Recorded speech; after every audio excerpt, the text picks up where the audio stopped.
Okay, hey everybody, we should be live. Yeah, welcome everybody to the show. Today, as usual, I'm Game Master Roger. I'm joined by just going around the circle here. We got Jason to my right, and then Stan Ducato there. Below him, Bad Mike decided to join us today. Some of you guys know him as Bad Mike. Some people know him as Satan. Some people know him as Mike Badolato. Probably not a lot of people. It's No, why no, Bad Mike is and the you actually pronounced my name right, so you must be from the Northeast. I know right away. You're from the Northeast. and then next to him we got Mike Saxon from Thunderstruck Workshop. So welcome guys. Thanks for coming. Thanks for having me I on. know. That's awesome, hanging out with you guys. Yeah, yeah. No, we'd love to chat with you. Trying to go through the list and stuff of people. There's a ton of people that we want to talk to, and then then there's a small list of people that'll actually talk to us. So, you know, but yeah, no, it's good to have you. So what? First, I want to clear up something. I saw a notice on Facebook that somebody had said that the Complete Strategist was closing, and they have two locations. They got a location in King of Prussia, and they got a location in New York City. They're only closing the King of Prussia location, Oh which no, which kind of which sucks because that's the one that we passed by a couple times dude, ago. that store Um, was but amazing. it's like April 25th or April 26th, I think, is something like that. It's going to be their last day. But there's posts. People aren't reading the thing they posted, and so people are getting like misinformation, and people are just saying, "Oh my God, they're closing," and people think that they're Wow, closing both locations. So, but man. yeah, so it's only the King of Prussia location, um, and I don't think I'll be able to get down there in the No, next in the next month. hey, I So, don't think so. but I may have to talk to the wife and make an effort to get down there, though. That store is yeah, incredible, yeah, it's good man. stuff. I've never Um, been there physically, but I have a lot of stories about that because I've been buying, selling, trading online since believe it or not, 1994. I was on the old wow, AOL forums is where I started, and I nice. actually one of the very first people to buy, sell, and trade RPGs online. It was me, and there was like four other guys, and we kind of had a loose confederation. We talk amongst each other. But I had a customer who lived in New York City, and he would I was buying stuff. He said, "Hey, would you be interested if I went to this place, the store? It's in New York City. It's right across the street from the Empire State Building, right? It's real close to the Empire State Building." And the complete strategist, I was like, "Yeah, I didn't know what he was talking about when he heard of it." He goes, "Well, I'm going to get the gloves on next week and go." I said, "What do you mean by the gloves?" He said, "Well, it gets really dirty in there because I dig underneath the tables and behind shelves." And he's like looking for like hidden shit. Like, so this is 30 years ago. And he would we had a little deal working out where he would go there like once every 2 or 3 months and just clean it out of anything old stuff he found, because they had stuff in the back room. They'd find it, they'd bring it up, or he'd find something under a table. I mean, just crazy stuff, like shrink wrap D&D models, all kinds of crazy stuff. And so we had a working relationship for a while, and I get this stuff a lot of times. It's dirty, it's got dust on it. I mean, he found it wherever it was in the store. That's But awesome. yeah, I always wanted to go because, like I said, it was just seemed like a magical place because he would come with these amazing finds. Now, I'm sure he cleaned it out by 2000. There wasn't anything left. But at that point, I think the last things I bought from were probably like 96, 97. At that point, he said, "Yeah, I don't think they have any more old stuff there. I think I got all the old stuff there was." But I don't know. I think they still had old stuff in there. They probably still have some stuff in there Yeah, today. the one in PA, we've stopped in there, I think a couple times now, Yeah, and yeah. they've had That's they've always got like old stuff. I think people trade in or sell them stuff, and so it's good stuff. Um, but yeah, so what Chubby says, what do we? No, we didn't start early. We're on time. You didn't set your clocks back a couple Let's weeks fix ago. this clock. You got to fix It's that just clock. he's busting balls right now. That's exactly what Greg's doing. He's gonna bust some balls because that's just what he does. So yes, I know Greg very well. By the way, great writer, and he's got some incredible products out there. His Yeah. Shadow Rim and Shadow Sun are two hacks he's done They're with Shadow fantastic. Dark. They are. I like Shadow Sun better than the original Dark Sun. I think it's amazing. He's Wow. done an amazing job with that. And I didn't like Dark Sun, so I read his Shadow Sun. I Really? said, Wow. well, I would play this. This is actually Yeah. cool. I didn't like Dark Sun, but Shadow Sun was awesome. Yeah. So I'm running Shadow Dark in my home campaign now, and like we've talked about it. Like I think Shadow Rim is almost like better a better for us because I'm running like a wilderness exploration West March type of thing, and Shadow Rim's got a lot of stuff in it. dude, I'm a So huge Skyrim fan. I've been playing that for years. I'm still playing it because unfortunately those idiots have not had a new version now for what is it, 11 years. It's been 11 years since it came oh out, and boy, we're still waiting on the next Elder I'm Scrolls sure game. I'm sure I you have, and Jason will have a lot to talk about because he's Oh, got something like 9,000 hours in those games. oh So my God, yeah. yeah, I I start a have new playthrough every few years. Yeah. I have so little faith that the next Elder Scrolls will be what I hope it'll be. It can't be as good as we were all hoping it because it's You been know, but too that's long. the thing. With expectations. Honestly, and I think most people feel the same way. It doesn't have to be as good as Skyrim. Mhm. It just has to be good. Yeah. You know, and after seeing Starfield and Fallout 76 and what they've done to Elder Scrolls Online, I don't know if they've got it in them Yeah. anymore. You Well, know? all the writers, they broke the band up, right? They don't have the same writers, Yep. the same composer, and the same. The creative You know, directors are all gone. yeah, it's All just that all stuff. different people, so you don't know what you're going to get with the new Elder Scrolls game, which is kind of sad because the first one was just absolutely. I mean, I've played them all since going all the way back to Arena, which was like what 1989 or so, Yep. wow, and I love the Elder Scrolls games. So praise where it's due, Greg. Praise where it's Yeah. due. Yeah, we're about to talk about you just a little bit more here, Chubby, because I've got my input from this weekend's So, gaming. oh, nice. So yeah, so let's start there. So what gaming have we done this week? So this week, obviously, Sunday I run my weekly game. That was Shadow Dark. I'll let Jason talk some more about that. I thought it went well. We had a new player and went through some stuff. Kind of did a soft reboot in the same world stuff. I thought it went pretty good. Um, and Friday I ran some games for the kids again, doing the homeschooling thing. So I had about 11 kids this week and was running White Box, fantastic medieval adventure game. So we did that, and I think I'm gonna get Joe to run Mouse Ritter next week, and then I'm gonna do some Shadow Dark the following week. So we'll see. I got to get them off of that 2024 5.5, I guess is the official thing now. So, but yeah, other than that, yeah, Jason, why don't you tell us about our game Sunday? Boy, it was a little frustrating, but no one died. It's always a plus. We started using Chubby's the Shadow Dark Companion. I think that's what it's called, or it's a Player's Companion. The Player's Companion, yeah. Yeah, we started using that one. Love it. There are some typos that need to be addressed. Chubby, looking at you. Uh-oh. Hey man, we got to be honest. Yeah, Great no, I hear product, you. great product, but it has some things that need to be addressed. But man, I was so happy to see classes like the Archer, the Scout. The Ranger is not my kind of Ranger. That does mean it's a bad class. But I so much wanted to play somebody that could move around in the wilderness and things like that. And I was like, oh, Scout, perfect, exactly what I wanted. And it played exactly like I hope it would play. It was great. Awesome. I certainly will.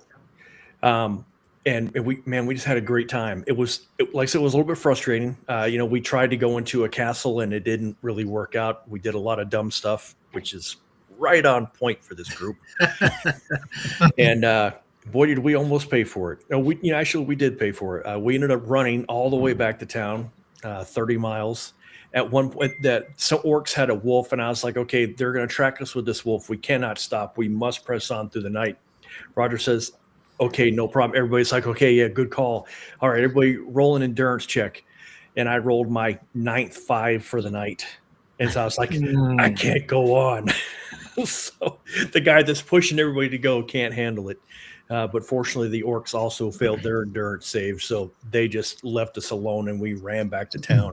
Uh, no loot, no experience. Yeah. Oh, It was just like Yeah. that was 4 hours well spent.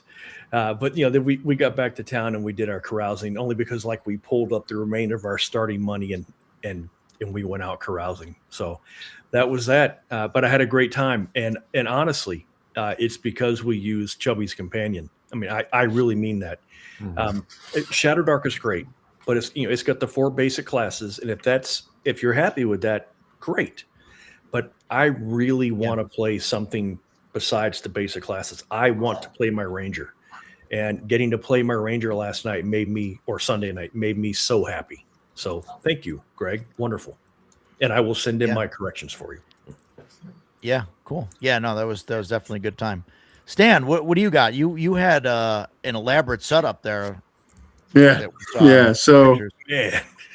so we did our annual gaming weekend with my group, and Nice. we actually it was a light crew this year, a lot of scheduling issues, but I had some dedicated guys that stuck through it. Even one of them even stuck through it through a chimney fire at his house, and was Oh, still wow. adamant that he was going That's to run his dedication. game. Yeah. So yeah, my buddy Matt, like he come home Sunday night to a chimney fire. But I'll start at the beginning. So Friday night we started. My buddy Matt's been running us through some second edition Ravenloft, so we played that. That was good. My character actually didn't die, which was a bonus, and unlike the week before. And, Saturday we played the DCC Lankmar. I don't know what the name Yeah. of it is. It's Lankmar. I haven't talked to my buddy Chris who ran it yet. It was cool. It was like a meat grinder basically. It was a tournament. It's that box set, that second box set's designed for It's the tournament greatest play. thieves in Yeah, Lockmar. like Yeah. it's. I mean, they have the records like in the I guess written in it for like each stage of it where like there was like we had 2 TPKs during the session, so it was like the first one was like in the tournament. That's where the most happened. There was like 44 deaths at that stage, and then the Wow. next one. So Yeah. that was what was neat about it though. Like I didn't really get too much of like the Lankmar feel to it, but what was cool about it was like each area had like this themed area, and if you were paying attention, you could pick up on like what it was from. Like they had the drinking game from Raiders of the Lost Ark. They had Oh, the cool. final thing. I posted some pictures of my friend Chris made this really cool 3D terrain, but it was like Donkey Kong. Like you had to get to the top of this wall to get to the Rainbow Palace or whatever to get out, and you had to go up these things, and so that was pretty neat. And then there was another area we went through before that, and you literally had the Statler and Waldorf from the Muppet Show heckling you the whole time, like trying to get Nice. through it. We were like shooting crossbow bolts at them and shit because we were tired of their lip. And then Sunday I ran my Cast Crusades campaign, so that was the 81st session, and we started. That was a long day. Like we started around. The guys got here at the house at 9. We had breakfast and started around 10 or so, and got done around 11 o'clock that night. And that's that was awesome. really cool. oh, that's fun. Yeah, that was great. That was fun. It was great having no time restraints. Like we stopped for lunch, shot the breeze, had lunch, did the same thing for dinner. I then we haven't got done back that at in it. years, and I feel that if Oh, I it's tried freaking it, great. it'd be like 1:30 in the afternoon, and I'd be like, guys, I'm dying.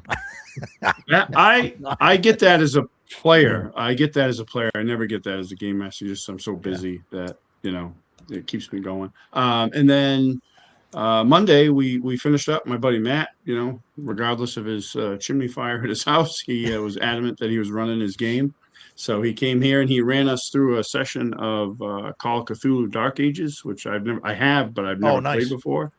So I had some of the worst rolling of dice I've ever had in a Call of Cthulhu game, and the results were as expected. But it was great because I never got a chance to play that before, and I actually kind of like the setting too. Like that setting was really fun to play. It actually inspired me a little bit more to look because I got the Baptism of Fire stuff there from RPG Yeah. Pundit, and it's kind of the same time frame. So I was like, oh, I need to take a harder look at that. Like that's a really cool setting. But yeah, that was my Yeah. 4 days, Nice. 4 days of gaming. I got to try and do a weekend like that. That's It's awesome. together. It's awesome. Cool. Like it's well, I mean, more than most, like and Mike would certainly know, like, organizing the cons and stuff, but even organizing like 5 or 6 of your buddies is a giant pain in the Yeah. ass sometimes. Mm. But I it's worth think it. Every time organizing- is worth it though. Well, organizing a convention's easier because I think because you set a date a year and a half out and you say, listen, there's the date. True. Nobody's got anything on their calendar, Yeah, plan ahead. Well, yeah. But, yeah, we had a great time though. It was a Nice. smaller crew, but we really had a great time. So, Bad Mike, yeah, you got a question there, but from a serious question now. a serious question. Serious question. Friday at 7 p.m. Yeah, most people will be there. Will be in a game. Actually, my game starts at 7 p.m. Friday. That's the problem with going to conventions. You gotta organize your time. You're gonna miss something at some point. Yeah. I think Friday night might be your last chance to really. A lot of people do stuff Saturday night because as long as they're through by midnight in the midnight auction, they're good. So a lot of people schedule stuff Saturday night from like between 7 and 11. A lot of people actually hit the bar right then and hang out. Or the another good time is probably Wednesday night because not a lot of organized activities are going on Wednesday night. That's actually a pretty good time. But yeah, that's the problem with going to a con. And almost any time you set up, you're gonna miss something. You're not gonna be able to get everything. So yeah, that's the thing. Hey, Andy, welcome to the party. Catching us live for like the second time. He's from Wales, I think, or the UK. And so usually, but now they didn't do their daylight savings yet, so it's they an don't hour do it yet. earlier That's for weird. him. Yeah. So Bad Mike, what do you got? You do any gaming? Yeah, actually, this worked out great because we actually gamed this weekend, and we game once a month. So the group I'm with, it's kind of an interesting group. We're all so I'm older. I'm probably older than everybody here. I'm in my 60s, and I've been gaming since '78. And so my original group, I would say we still game together, but we're gaming together, but we haven't gamed together over the past 30 years. We kind of, we're ships passing the night. Well, everybody's getting to retirement age, and we all have, time to do stuff. So I have my original group, which is the group I used to meet with in 1978. One guy's a doctor now. My brother's in that group. Another guy there. He had to retire because of Parkinson's. So we have them, and then we have a few other guys, and we meet once a month. And I'm really depressed because I always thought the cool thing is when you get older, we're going to have all this time to game, man. Yeah. We won't have to worry about families and bills to pay and this and that. Nope, we have less time than ever to game. So we're lucky we get our one Saturday a month in. But we're on session. I just looked at the sessions. We're session 25 of a Dwarven Deep, which is Greg Gillespie's nice. Dwarven dungeon, and we did something different. So this dungeon, we finished the last campaign a couple years ago. I asked them, would you be willing to do something off the wall? How about an all Dwarven party? You're all dwarves, and you're gonna cool. You're going to save the dwarven homeland, and because that's what the theme of Dwarven Deep is it's been taken over by evil dwarves and other forces, and you have to go in there and liberate it. And they're like all on board. They're like, oh hell yeah, that's Nice. That's awesome. So they have an all dwarven party. There's 2 non-dwarves that are treated like second-class citizens, as well they should be within a dwarven party. Yeah, right. But yeah, there's a whole plot line where they were given special dispensation by the dwarven, the king and everybody that they're allowed to loot too. They're allowed to loot anything they want because it's all in advancing the dwarven cause. So that they commune with their gods. The god says, yeah, if you want to loot dwarven tombs and take their weapons and armor used to further the saving of the homeland, you're given dispensation to do that. So they're like, awesome. So that way they don't have any moral or ethical problems with looting the tombs of their ancestors. Matter of fact, it's encouraged. So anyway, yeah, they're on session 25, and there's they've been tasked with opening all the closed gates into Gungathal, which is a gigantic. It's a lot like if you're original DE player, it's a lot like the Underdark and D1, D2, and D3. There's a giant map, and there's all these squares there, and there's 6 or 7 entrances into the Underdark, and so they've actually liberated the South Gate and the East Gate, and they're working on a gate to the west called Galder's Gate, which has been lost for 250 years. Nobody knew where it was, and they discovered through research where it was, and they've just liberated that gate. They still have 3 or 4 gates to go, and also they have to rescue the anvil of the dwarven whatever. And they're about 7th to 9th level now. So when they get to be about 12th level up there, it takes a while to move up when you get higher level, obviously. And unfortunately, playing once a month, it may be another 2 years before they're ready to finish this off. But they're having a blast. We've had so much fun with this group. Playing the whole dwarven party thing, and they just really get into it. They're all cousins. They're all part of a house that there's 8 houses of dwarves, and their house Cobblestone, which on the hierarchy is the lowest house. So they're the servants. Okay. Cobblestones are servants for like the guys that do war. There's the Longbeards who do construction. They all have a place in society. So I said, well, here's all the houses. Which house do you want to be? They go, we want to be Cobblestone, the lowest of the low. We're going to bring, we're going to kick ass. And so sure enough, they were house Cobblestone. They're the servants, and they fix everything they're the low down the totem pole. And so they had to do with a lot of prejudice when they first started out. People would laugh at them like, oh gosh, house Cobblestone's going there to try to liberate the dwarven homeland. But they kicked ass. They managed to free 2 of the gates. Actually, last night they just finished the last gate, or the last of the 3rd gate. And they've had a bunch of side adventures. They actually plundered a wizard's tomb in the mountains, and they turned that into a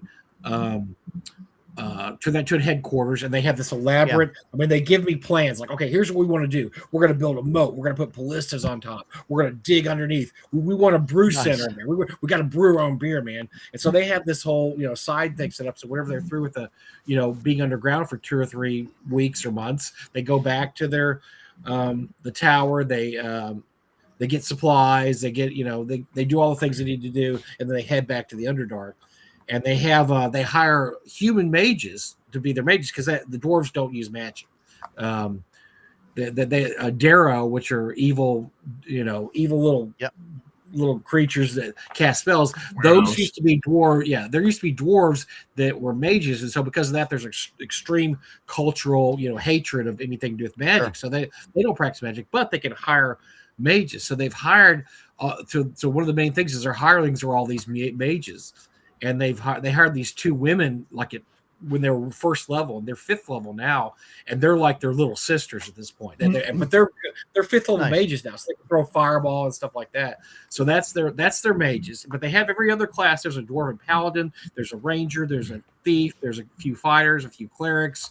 One of the characters, my brother has a fighter cleric who he was a cleric, and they kicked him out because he was too radical. His name's Stone Tooth because he removed his teeth and put stones in their place, and everybody thinks he's insane. And he's just like the most over the top, dwarven of all dwarves.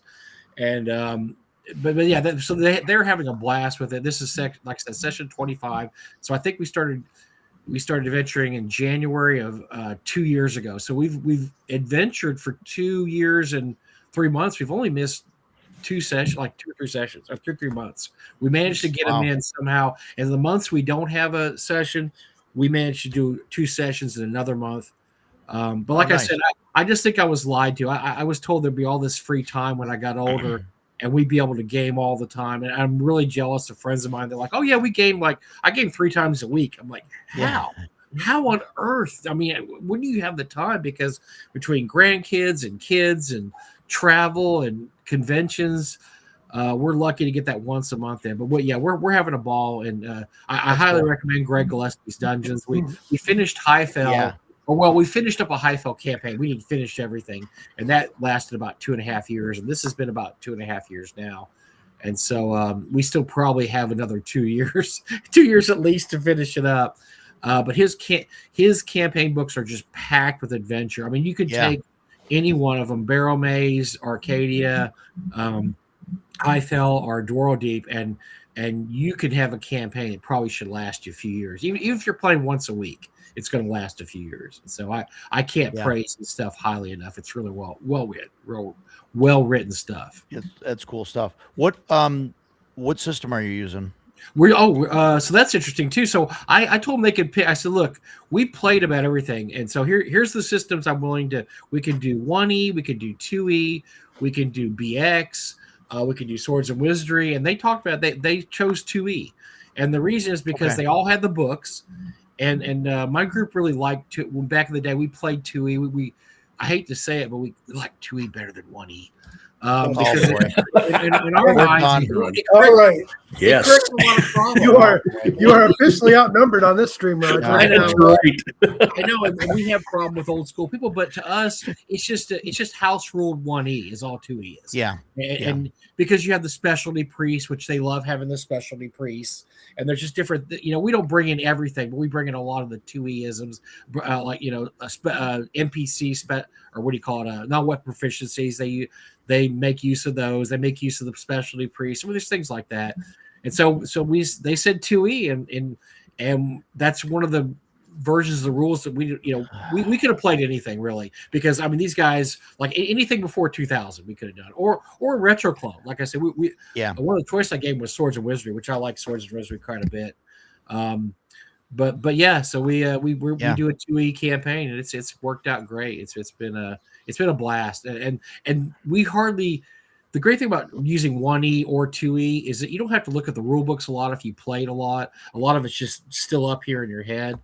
So we haven't had any problems with any rules lawyering. We've done decades before, so we've already lawyered the hell out of whatever there is to lawyer. Yeah. So if there's any there's no discussion on like, okay, what exactly does a charm person do? We argued about that in 1986. I mean, so all that. So that's the great thing about having a group of old veterans, because you've already done all that. You've discussed how everything works, and I give them there's a little sheet we have. We actually have a Facebook page, by the way. If anybody's interested, contact me and I can put you on the Facebook page where we list our sessions and what we do. But we also have our rules, how we change our rules up, our house rules, how different things, how let's say you get hit with a negative energy creature, how that works in our campaign. We've got all that figured out. So that's one of the great things about having old schoolers there is you don't have to fight about a lot of that stuff. You've been doing it for years, and you know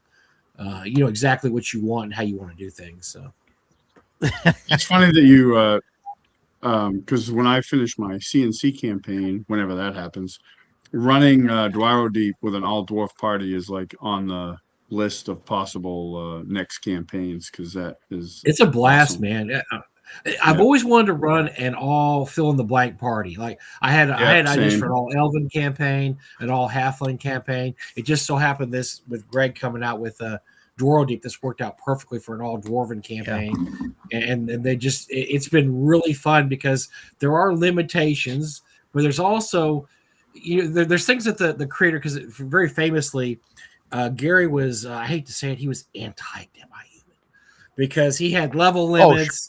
And he's very famously be on record. It's like, look, I want D&D to be human centric. That's the main. You're the main characters. You're the ones, and everybody else is assisting you. And when you do a party, you say, okay, there's no level limits. You have all these advantages because you're a dwarf. You get certain advantages, but there's also disadvantages. Also, mainly because they're all short little Fs. They're all this tall. So, but no, there's a lot of disadvantages too. And so you work within that. And it's really interesting because it does make a game that you've been playing for 30 years new, because you're like, okay, well, how are we going to deal with this new reality that we don't have spellcasters? So we're going to have to hire spellcasters. We don't have any mages, and we have priests, but they're all dwarven priests. We have certain limitations on how we do things. It's been really cool. And I always, like I said, I always wanted to do that. I also always wanted to do a campaign that was set within one locale. Like I want to do like an all swamp campaign. Like you're on an island, there's a swamp there. You don't go anywhere else. You're just dealing with swamp stuff the whole time. Well, this works out great too, because you're just dealing with this underground empire that you have to free. One thing with all these dwarfs, yeah. Yeah, and you're in the mountains and it's cool. You're not going to all these different locales. Like they're out in the jungle 1 week, and then 3 weeks later they're on the ocean, and then 3 weeks after that they're in a city. No, they're just in the mountain the entire time in the Underdark, and it's been really, really interesting. It's made all the old stuff new again, I guess you could say, because That's awesome. So I would highly recommend just giving that a shot. I think it's been a lot of fun. We're jaded players. Like I said, we've been playing since 1978. It took a lot to get and everybody was actually excited about this campaign. They still are. I mean, I let them set what day of the week or what weekend they want to run the game. And I've never had players that excited about. They're like, okay, Mike, we decided April, whatever. Is that okay with you? And then I don't reply back, and they keep replying. Is that okay? Is that okay? Is that okay? Is that okay? I'm like, all right, That's great. That's a great weekend. Okay, whatever. And I never usually players. Sometimes it's pulling teeth to get them all agree on a day, But these guys work it all out between them because they're so excited to play every week. And I don't pretend it's my expertise as being a DM because I'm not that great. I've been doing it a long time, but yeah, it's just because of the whole idea of doing the Dwarven campaign and just this is different than anything else they've ever done. That's what's bringing them back to the table every week. That's awesome. Chubby's got a hot take here that I don't think this is a hot take at all.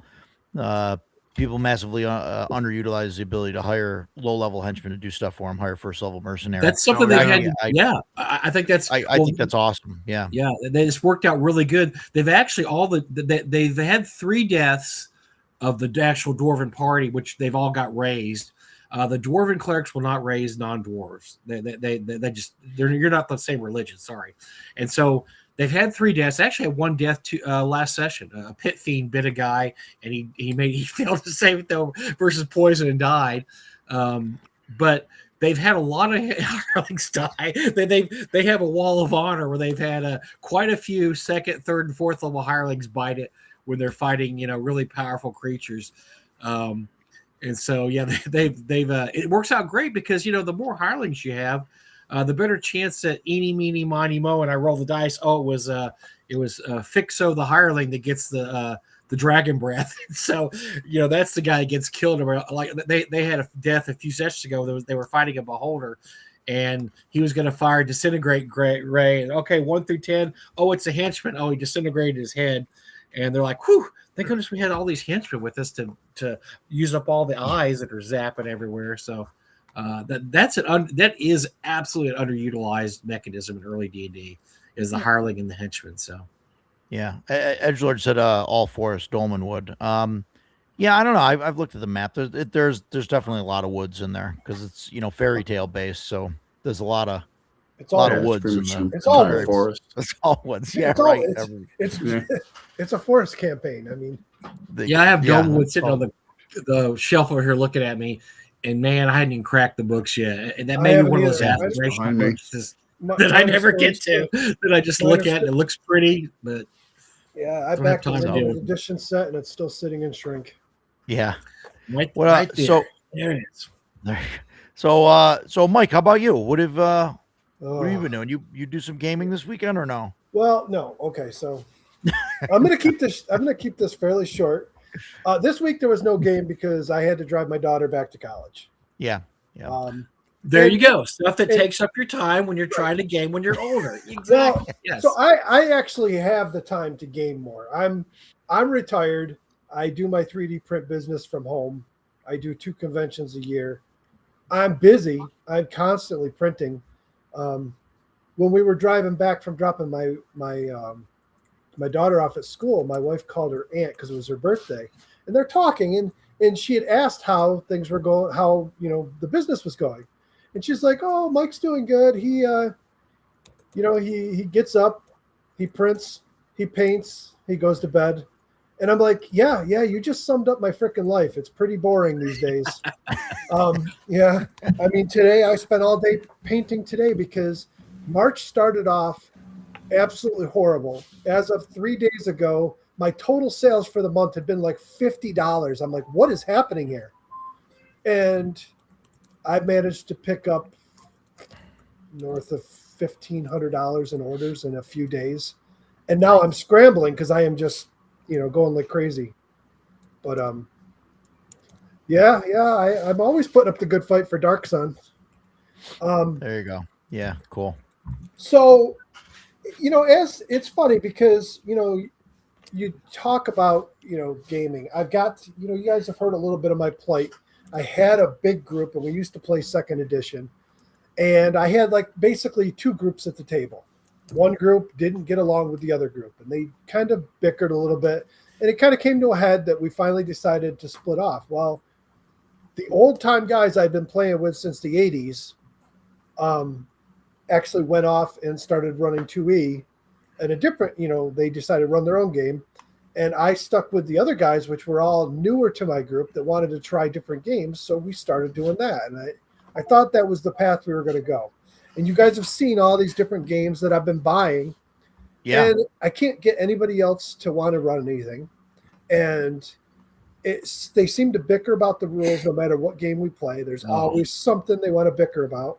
And it just kind of came to a head a week ago with one of my players because now, I think I told the story last week. But it happened about the 7th Sea Kickstarter. Now, I don't know anything about 7th Sea other than it's like a swashbuckling pirate game. But they had always talked about wanting to try one. So I saw the Kickstarter, and all I did was send the link in text. And I'm like, hey, look at the preview stuff for it, because they had a preview PDF. I go, just look at the preview PDF and tell me what you think about that game, if you guys are interested. And one of the guys replied back to me, oh, a lot of the stuff in that preview sounds like the stuff you complain about with 5th edition, and I don't know why you're suggesting it. You're just going to start running it and complain you don't like it and then want to quit. And I was like, I go, dude, I didn't ask you all that. I just asked what you thought about it. and so he comes back and gives me this big bullshit response. I'm going to answer. Oh, I'm sorry. I didn't mean got to watch my language here. He says to me, he goes, I'm gonna give you a douchebag answer to a douchebag question. And I'm like, Man. Whatever, dude. I don't think. What do you think of this system? Is a douchebag question. Right. I'm like, I give up. So I thought about it a lot this week when we were off, and I'm like, you know what? I made a mistake. I said, if you players can't get along, you guys work it out or leave. I don't care. So I've been talking with the other guys, and they want to come back and play 2nd edition. So this next week, I'm going to finish up the Citadel, and then Pete's going to take over DMing for a couple months. We're going to start a new campaign in Shadow Dark. He's going to run it. I'm going to play, Nice. and I'm going to start prepping my 2nd edition game again. I mean, I've run 2nd edition almost exclusively since '89. I don't see any reason, I'm just going to stick. I told him, I go, I'm done. I'm done trying to please everybody. I'm going to run what I like. And if you want to play in it, play. If you don't, I'll find some other players. I seem to have better luck finding I seem to have better luck finding 2E players than I did finding OSE or Shadow Dark, or, a lot of people don't want to try new systems. They want to play what's familiar. Yeah. It's true. And, and me, I'm kind of getting a little out of my comfort zone. I love Forgotten Realms. I do. I mean, I know a lot of people have. I love Forgotten Realms. I've never, ever run anything in the Dale Lands before. So I've got Dale Lands here. I got Shadow Dale. I got Doom of Dagger Dale. I've got the Randall Morn trilogy of adventures. I'm just kind of reading them all I'm not running the adventures, but I'm just reading them to get ideas for the whole area and plot out what I want to do. But I don't run canon anything. If you get in my Forgotten Realms game, it's a mix between the 1E and the 2E box sets. I've got lots of different box sets here and supplements. I pick and choose what I like. None of my players have read the books, so they don't know any better. And I tell them flat out, I go, if you go and read one of these books and something's different, then that's your problem, because it's not in my game. I'm gonna basically have my own story here. Forgotten Realms in 1st and 2nd edition, man. There's such good stuff, man. There's a ton of good stuff. So good. Yeah, I love the early realms. Yeah. Later realms, no, but The gray awesome. box. I consider the gray box one of the best ever. What would you call it? Not hex crawl, but just the gray box. Just take the gray box, open it up. You've got a Pantheon. You've got You got a whole world described, not in super detail, but enough to where, okay, here's the Egyptian realm, here's the realm like a kingdom, here's the evil guys over here. It's a great sandbox, man. The early stuff, we played it when it first came out, and actually I was kind of sad to see the way they just milked every single part of the Forgotten Realms to the point where we're going to do a supplement on every single nation. The supplement's going to be that thick. A little mystery is good, man. It's good just to say, look, here's all this stuff. There was sample adventures in that box set. There was just some different rules changes. They had some really cool NPCs. I mean, that gray box is way underrated, man. The first Forgotten Realms box got in 1987 is extremely underrated. Yeah. So as for new stuff, I don't have anything new to show this week. I did get on eBay and I bought the complete Druid's Handbook, the one I was missing because nice. The way I was supposed to get one kind of never seemed to materialize, so I decided I'll just go buy it. So I picked that up. The only I shouldn't say that. I'm still missing the Ninja one. I don't really have a desire to run out and buy it. The Ninja really doesn't fit. For like completion, the D&D aesthetic, you know. Yeah, for completionist. For completion's sake, if I find one dirt cheap, I'll grab it. It'll probably wait till like the flea market next year at Page or something, and somebody's got it in a box for $20. I'll pick it up. I'm not going to buy it for $50 on eBay because I won't use it. I did get the Barbarian. Chubby, that about sums it up. Yep, that's accurate. Yep. Sorry. You want to hear a dirty? You want to hear a dirty little secret about 2E?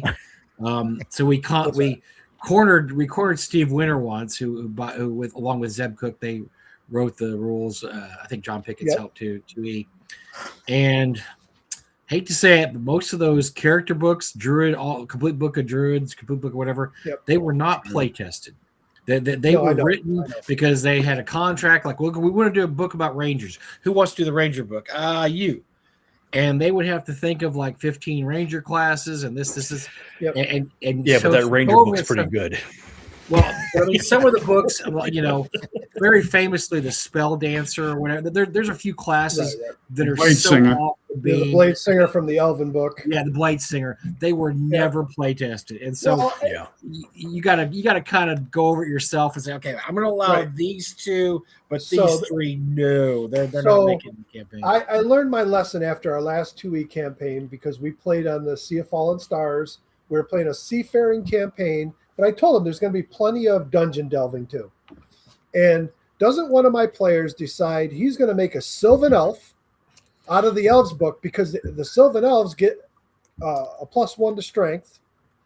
And I'm going to play a warrior and I'm going to take the soldier kit, which gives me an extra non-weapon proficiency or weapon specialization, I should say. And he just min-maxed it. And then I'm looking at the Sylvan Elf and I'm reading it. And I'm like, I go, John, this was like the second week of it. And I'm finally looking at it. I go, John, Sylvan Elves, they barely leave their woods. They hate everybody else. They will not go on ships. They're definitely afraid of going on ships in the water. They don't go underground at all.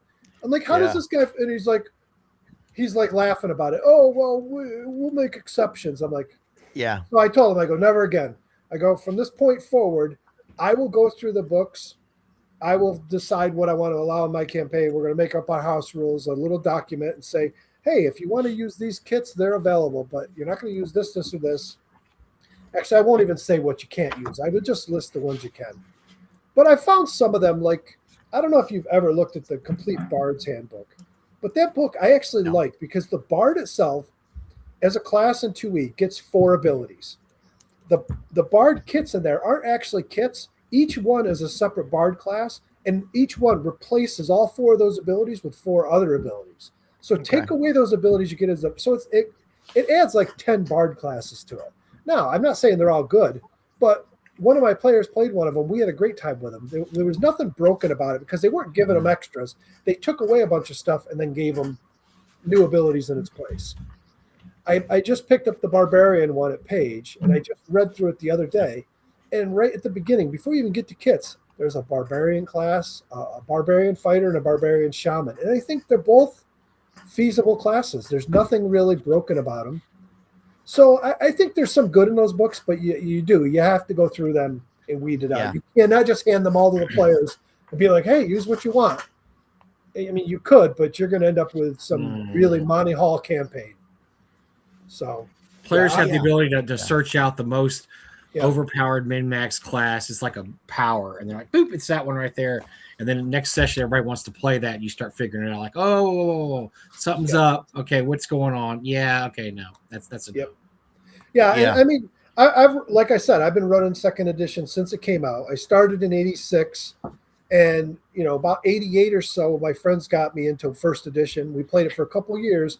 We didn't have a game store around us. We had a Walden Books. So when second edition came out, that was what we had access to. Mm-hmm. So we all embraced it, bought it all, and forever we used a mix of the two. And I'd say we still do, but these days it's more just core 2E than anything.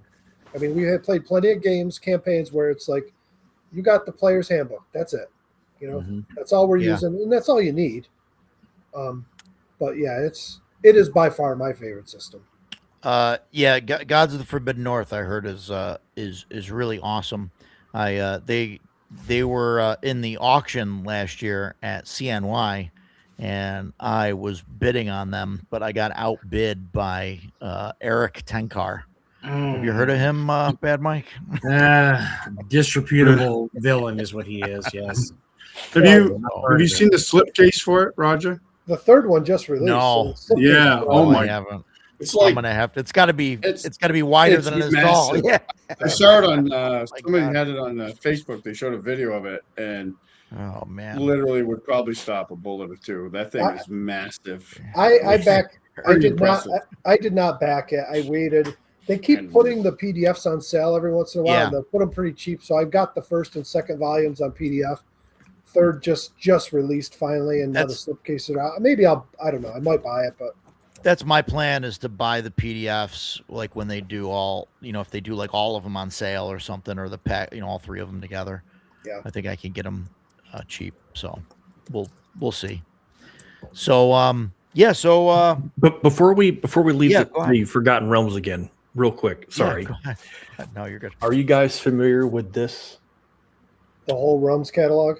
This is my all-time favorite accessory for okay. any edition of Dungeons and Dragons. For those of you who don't know, it is the Sears it is. catalog from the 1900s for the Forgotten Realms. Yeah.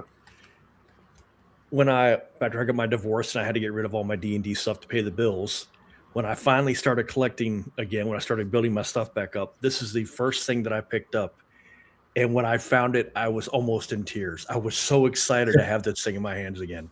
It is full of useless crap, just like a Sears catalog, but it also has like specialty class items, like a razor ring for thieves to give you a +1 to pick, or actually I think it's a +5%, so +1 to your pickpocket ability. It has like a tree bed for rangers and stuff. Nothing that breaks the game or unbalances anything. It is, everything in here is so well thought out that if you can ever find it, you want this. One thing I feel about books like that, I love that book, but I treat it the same as I do the complete handbooks. That should be in the DM's hand for little things to introduce throughout the campaign. Yeah. Don't give it to the players and let them read it, because next thing you know, you're never gonna. I've got players that will not leave me alone. Hey, where I want to find this. How can I get there? Well, I mean, like the book as published it's like going into a Sears, like Aurora is in Waterdeep or something like that, and she has a storefront, and you go and you peruse the catalog, and you order this out of the catalog, and it magically gets summoned behind her, and she like hands it to you, or it's in a warehouse or some such. So yeah, depending on how you want to use it, Yeah.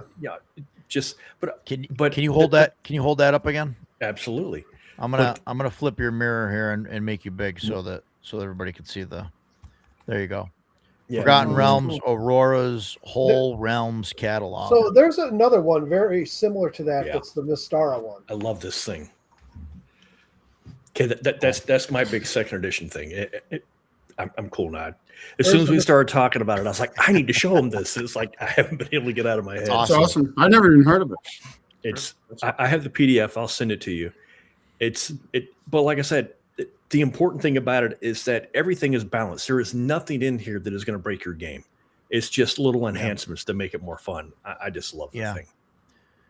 Yeah, that's important balance, I think, and stuff, and I don't. for I some of the don't think class there's stuff. a whole. I don't think there's. I know they kind of went crazy with splat books in 2E at the end, especially.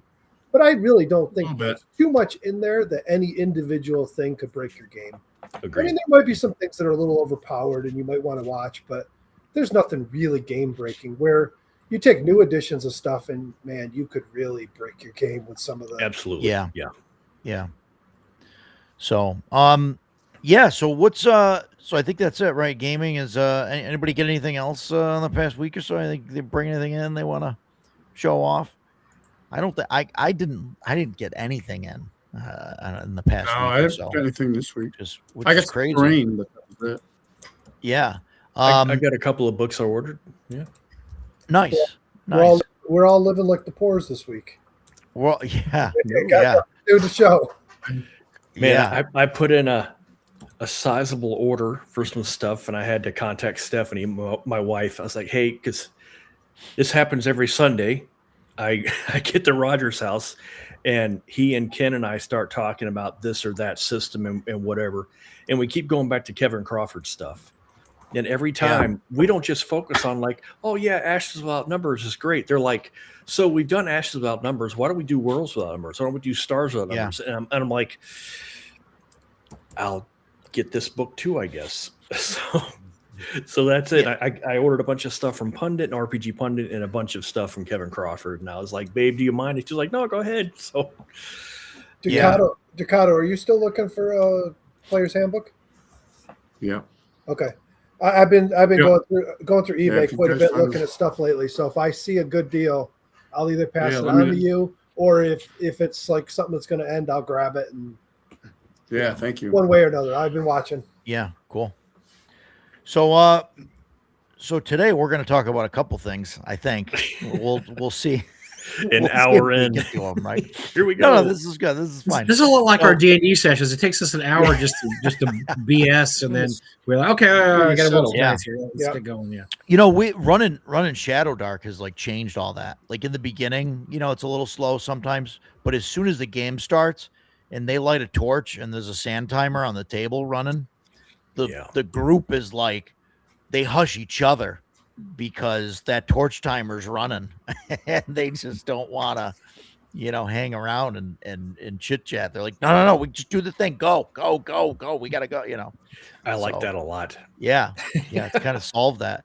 And like the first couple times we played, I was like completely like unprepared of like how far they got, through the dungeon. Cause I'm like, oh yeah, they're gonna get through a few rooms and that's it. But man, when you hit the dungeon and there's a timer going, at least for my group, and it's initiative is just keeps going. It's just boom, boom, boom. They just they're hammering away at it. It's amazing. Me too when I ran it. Like but, the first session, they got way further than yeah. I thought they would. But so today, like with because Bad Mike's here, I'd like to talk to him about some conventions because I mean I'm no expert. I've only run one and got the other one coming up, and so I want to talk to him about that, and then obviously collecting and stuff. But as far as conventions and stuff go, now Bad Mike, you've been running. This is 18. Yeah, This'll this is be year for 18 North for North Texas? Texas. Yeah, you're 18. Yeah, and it's so you had a cap for a while. It was what 500, and this year you upped it to 6. Yeah, so Doug and I, when we first started the convention, we never wanted to we didn't want to become a job, and we didn't want to work. And, Sure. and we noticed that once conventions get to be about 1,000 people, it becomes a job. You got to hire Yeah. people. You have to hire staff. You've got to, you can't just be all volunteer. You can't do it all yourself. There's all these things that you have to do then. And so we arbitrarily set a cap way back in the day about, we had like 100 people show up, 200 people. We're like, our cap's going to be 500 people, and that's it. And also it makes it easier to find a venue. Because once you start Sure. moving to 1,000 people, 2,000, you get like Page, where you got to find a giant convention center now or Game Hole Con. And we wanted to stay in hotels. We've always wanted to be in a hotel. We didn't want to have a convention center. And so, we had 500 for years. We raised it last year to 600, which is probably the one and only time we're ever going to raise it. And the reason Gary and I decided that was because that's about how many people we already had coming. But it allows more people to pre-register for games. So because if you're not pre-registered, you can't register for games on the site. Yeah, but they could show up and just buy a pass. But you can show up. Yeah, yeah. As a matter of fact, you yeah. can still. We're sold out now, but you can still show up. You could show up and walk in, and there'll be plenty of games. There's always plenty of games. Sure. About over the years, we found out probably 10% of people don't show up. So that's about 50 or 60 people right there that aren't going to show up. And you have people that schedule games that are there's always open spots in their games. But yeah, that was our plan from the beginning, 500, then we raised to 600, but I doubt it's going to be raised any more than that, just because our venue, that's pretty much maxing out our venue at the West End is about 600 people. Yeah. And so I mean, running CNY the first year, and even going to conventions, right? Like that's like everything that I did with CNY to, is like, obviously I talked to you, I talked to Griff about some stuff. I talked to a bunch of convention runners and all that just to get ideas. And then a lot of it, like Jason and I would drive to Pennsylvania or whatever, or Gary Con, walking around, and we would just discuss constantly, what did we like? What's good? What's bad? And then, so finally when it was like, hey, like we should do this thing here, it was like, we already had a list going from just conversations of like, what's good, what's, what we should be doing, what we shouldn't be doing. And a lot of it, Mike, is thanks to you. I mean, I kind of modeled CNY a little bit after, North Texas. That was kind of my goal of like to do, I don't want to say simple, but you see a lot of conventions that have, you mentioned earlier, you get conventions that have, 10 tiers of badges, right? And you guys are just like, yeah, just here's the badge. Like that's it. Like, and I don't want to have that because that's like confusing. And then you got people fighting, and then there's feel bad moments and all of that. So, I definitely wanted to avoid that. So, and I've always talked about a cap of like 400. In my current venue, I don't know if I can have 400. We'll see. I think we're going to hit 300 this year. I think 400 would be doable, but it may be pretty tight. I don't know. It's not a big venue. Yeah. It's not a big venue, but the only problem is, you could look at getting into a bigger venue if you want, but man, that place was just nice to be at. It was a good hotel to be at. The service was phenomenal. The only thing that could have been better, and I think you need to relay this again to them, is they got to get those bathrooms cleaned. Yes. That was the only downside was, I think they were dirty before the convention started, and there's nobody touching it during the weekend. Yeah, that was crazy. Hey, Jen, thanks for watching. So yeah, it's that's really it. And I know, Mike, we had a conversation early on, and I had mentioned that the hotel was going to do food, and they were going to bring food out to the tables. And you, I remember, were really adamant about get it in writing, make sure they're going to have staff. And did you have issues with food? Yeah, so hotels will promise you a lot because they want to get you in there, and they'll say whatever it takes to get you to sign the contract, get you in there. But the reality is, and we've discovered this over the last 18 years, and actually, full disclosure, I worked for Hilton Hotels for a year way back in the 80s, so I got to see the sausage made from the inside. The reality is that most hotels, especially smaller ones, are not set up for quote unquote convention type activities in terms of the strain it puts on the resources. And I'll give you the example is that they're not set up to have 500-600 people in there ordering food. They're just not. I mean, that's not their usual. Their usual thing is they have a couple hundred people there that have different schedules, and they are able to handle that. But when they have 500-600 people hit one weekend, they just absolutely cannot deal with it. They just don't have the resources, and that's been true of every single hotel we've had over the years. The Marriott, the Westin, all the ones. They are not able to deal with the huge influx of people. And so you have people at the restaurant, the hotel, they may tell you they can handle a lot of people, but they've only got like maybe 10 tables there. You guys are going to sit down. You're probably going to wait an hour for your food. I mean, they're not hiring more staff just for you. They have the exact same staff they have every day of the week, and plus now you got 500 people showing up. And it Right. just never works out the way they say it's going to work Well, out. At CNY, it was fantastic, Mike. I will They say did a they fantastic job. went out of their way. They opened up the kitchen early. I mean, hours earlier than normal. They brought in extra staff. They opened up early, and they literally walked through the game hall, walked around to all the vendors, to all the gamers with a menu, and took orders. And they delivered right to the tables. Now, How many people though? How many people we're talking? We had 202 was the final number. That's doable. It becomes an issue when you get about 300, 400, 500. That's when it becomes an issue because you're way beyond their capabilities. But yeah, you could do that with a couple hundred people. That's one of the reasons we hired the serving girls. We have our own serving girl platoon, and there's 3. I think we're up to 4 of them. And they take orders and they run and they get food and drinks for everybody that's gaming. That's why it doesn't take you out of the game. That's also why we do food trucks too. Food trucks turned out to be an amazing thing because they can just go out and you have the food trucks in the parking lot. Do you have a list of the food trucks? Chubby wants to know. Of course he does. We have some people from last year. We got some people that show up every year. We got the breakfast truck. We've got a taco truck. We got a barbecue truck. Pretty much. I think Gary even has a lobster roll truck. So we have a wide variety, and we try to get at least 3 a day, and that way because all our special guests eat free at the food truck, which is kind of a cool perk for being a special guest. Oh, nice.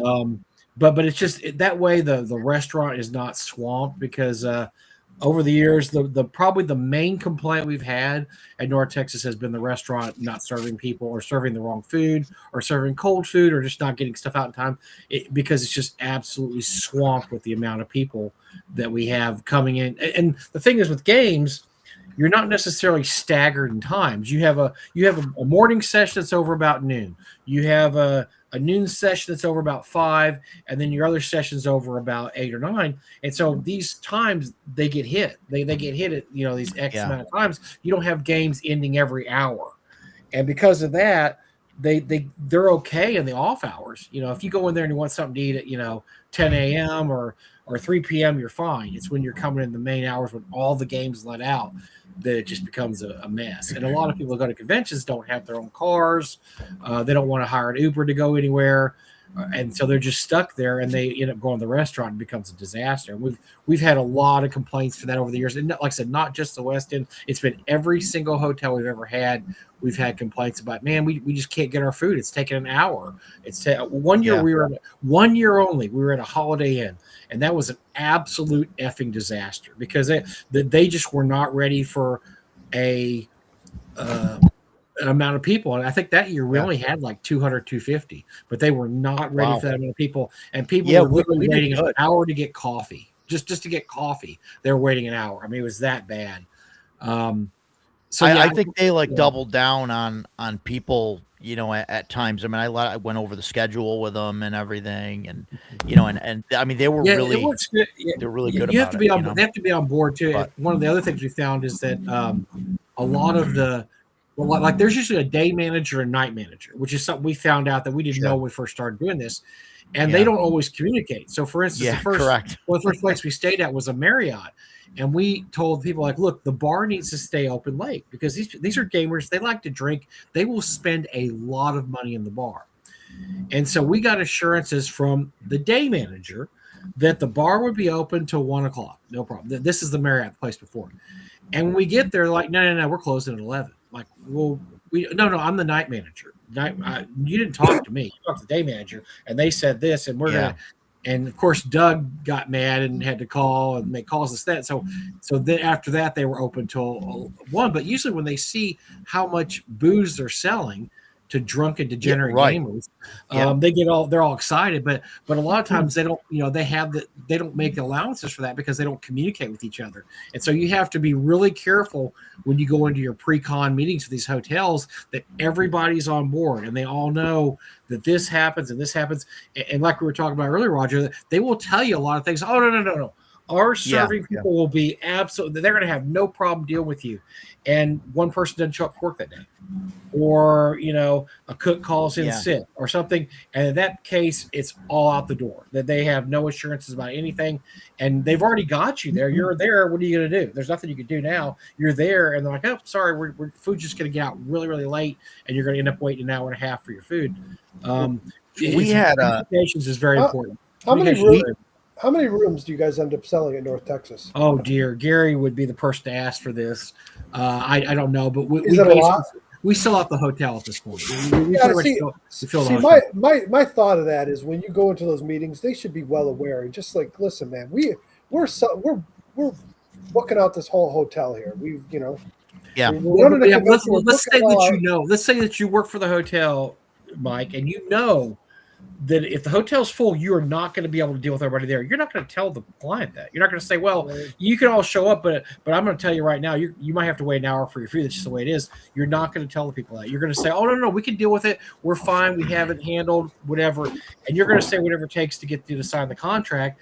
And then when time comes, you're just going to deal with the consequences as they happen. Like, "Oh, sorry, we weren't able to get enough people in." We had one hotel tell us, "Oh, don't worry, we will hire extra people. You don't need your serving girls. We will hire extra waitresses that week." But we didn't believe them, and then sure enough, they did. They didn't hire one single extra waitress. It was exact same waitresses, and luckily, our serving girls, they were there, and they were the ones that went and got the orders because they specifically told us we will hire more waitresses, and they did. They didn't hire one single extra waitress. That's a ridiculous promise to make. You couldn't possibly. You're going to hire somebody, train them up, and then fire them for a week's work. That's.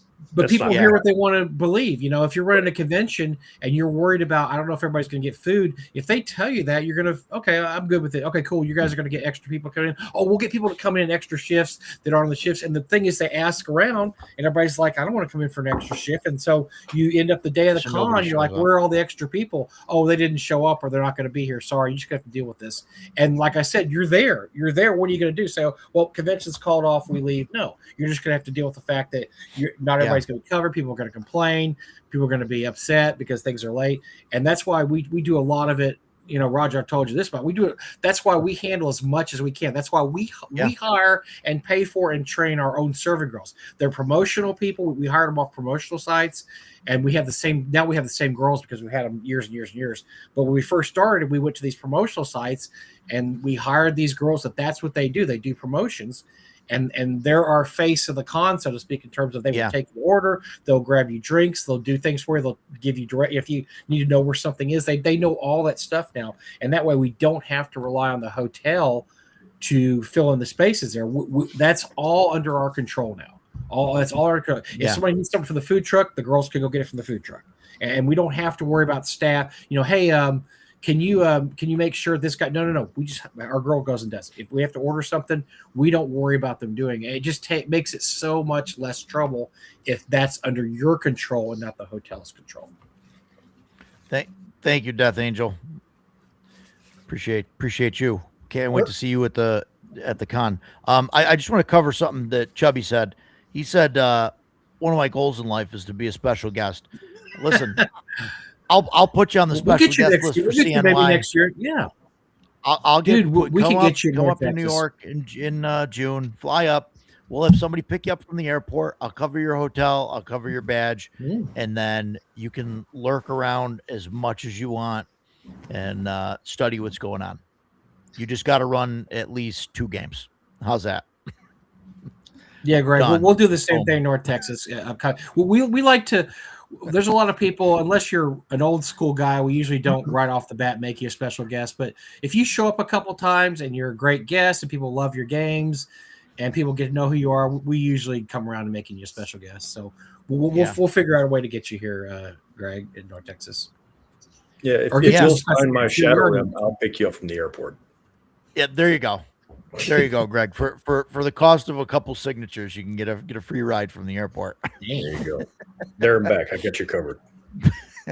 So there you go.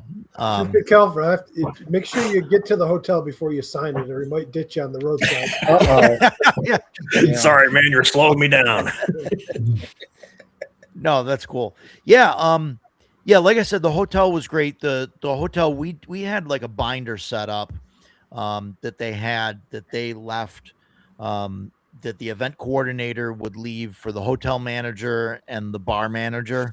And so they had something to look at that had the schedule on it and kind of like what what they were supposed to do. But no, I definitely could see that like if we're growing, once we're expected to hit 300. Now, the bigger the So hotel is, the more they're able to deal with these situations because they do. yeah, It's when you get these in between hotels, like maybe your local Holiday Inn, your local Marriott, that maybe Yeah. If they have a convention, maybe it's a couple hundred people. They don't do the real big conventions. If you try to hit them with a Right. big convention, they're just not prepared for it. So the bigger the hotel, the more they're able to deal with those kind of situations, and you would probably not have issues with that. yeah, yeah. I think Um, if we hit 300 this year, it'll be a good turnout. I mean, that's a Yeah. good number. No, I think had it's a great number. I had a great time with 200 people there. You wouldn't know Yeah. it was, it And- was a small, intimate setting, but it was nice. I mean, I considered capping it like 350, depending on where we land with I know I've told you Uh, this a million times, but the I space and think everything. it's because we don't have anything in this area. There's no conventions in New York. I don't know, man. It was like it was ripe for the picking. As a vendor, I told you I did phenomenal there, and that was a shock to all of us. Yeah, I didn't. We had that talk plenty of times before the convention. yeah, I'm like, right. I'm not going to make any money, but it's an hour away. I want to support it, so I'll be there.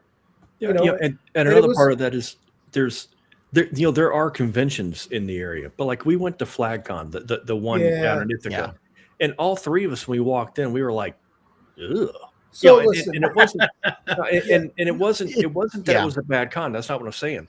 But it was like, oh, this is a con for 5e, and if you don't play 5e, this con is not for Or you. board Or- games. A lot of board, or board Magic board- the Gathering. It was And not Magic. an RPG con. Yeah. It was Yeah, they had a nothing bunch of Magic like what stuff. Roger runs. and like the Yeah. the vendors too, like Mike and I come, and there's nothing wrong with having a vendor that 3D prints. Like I don't know. I don't want to insult anybody and say the 3D printed tchotchke stuff. It's crap. But I'll you say guys it, know what I dude. mean. The little animals printed stuff and the wiggly stuff.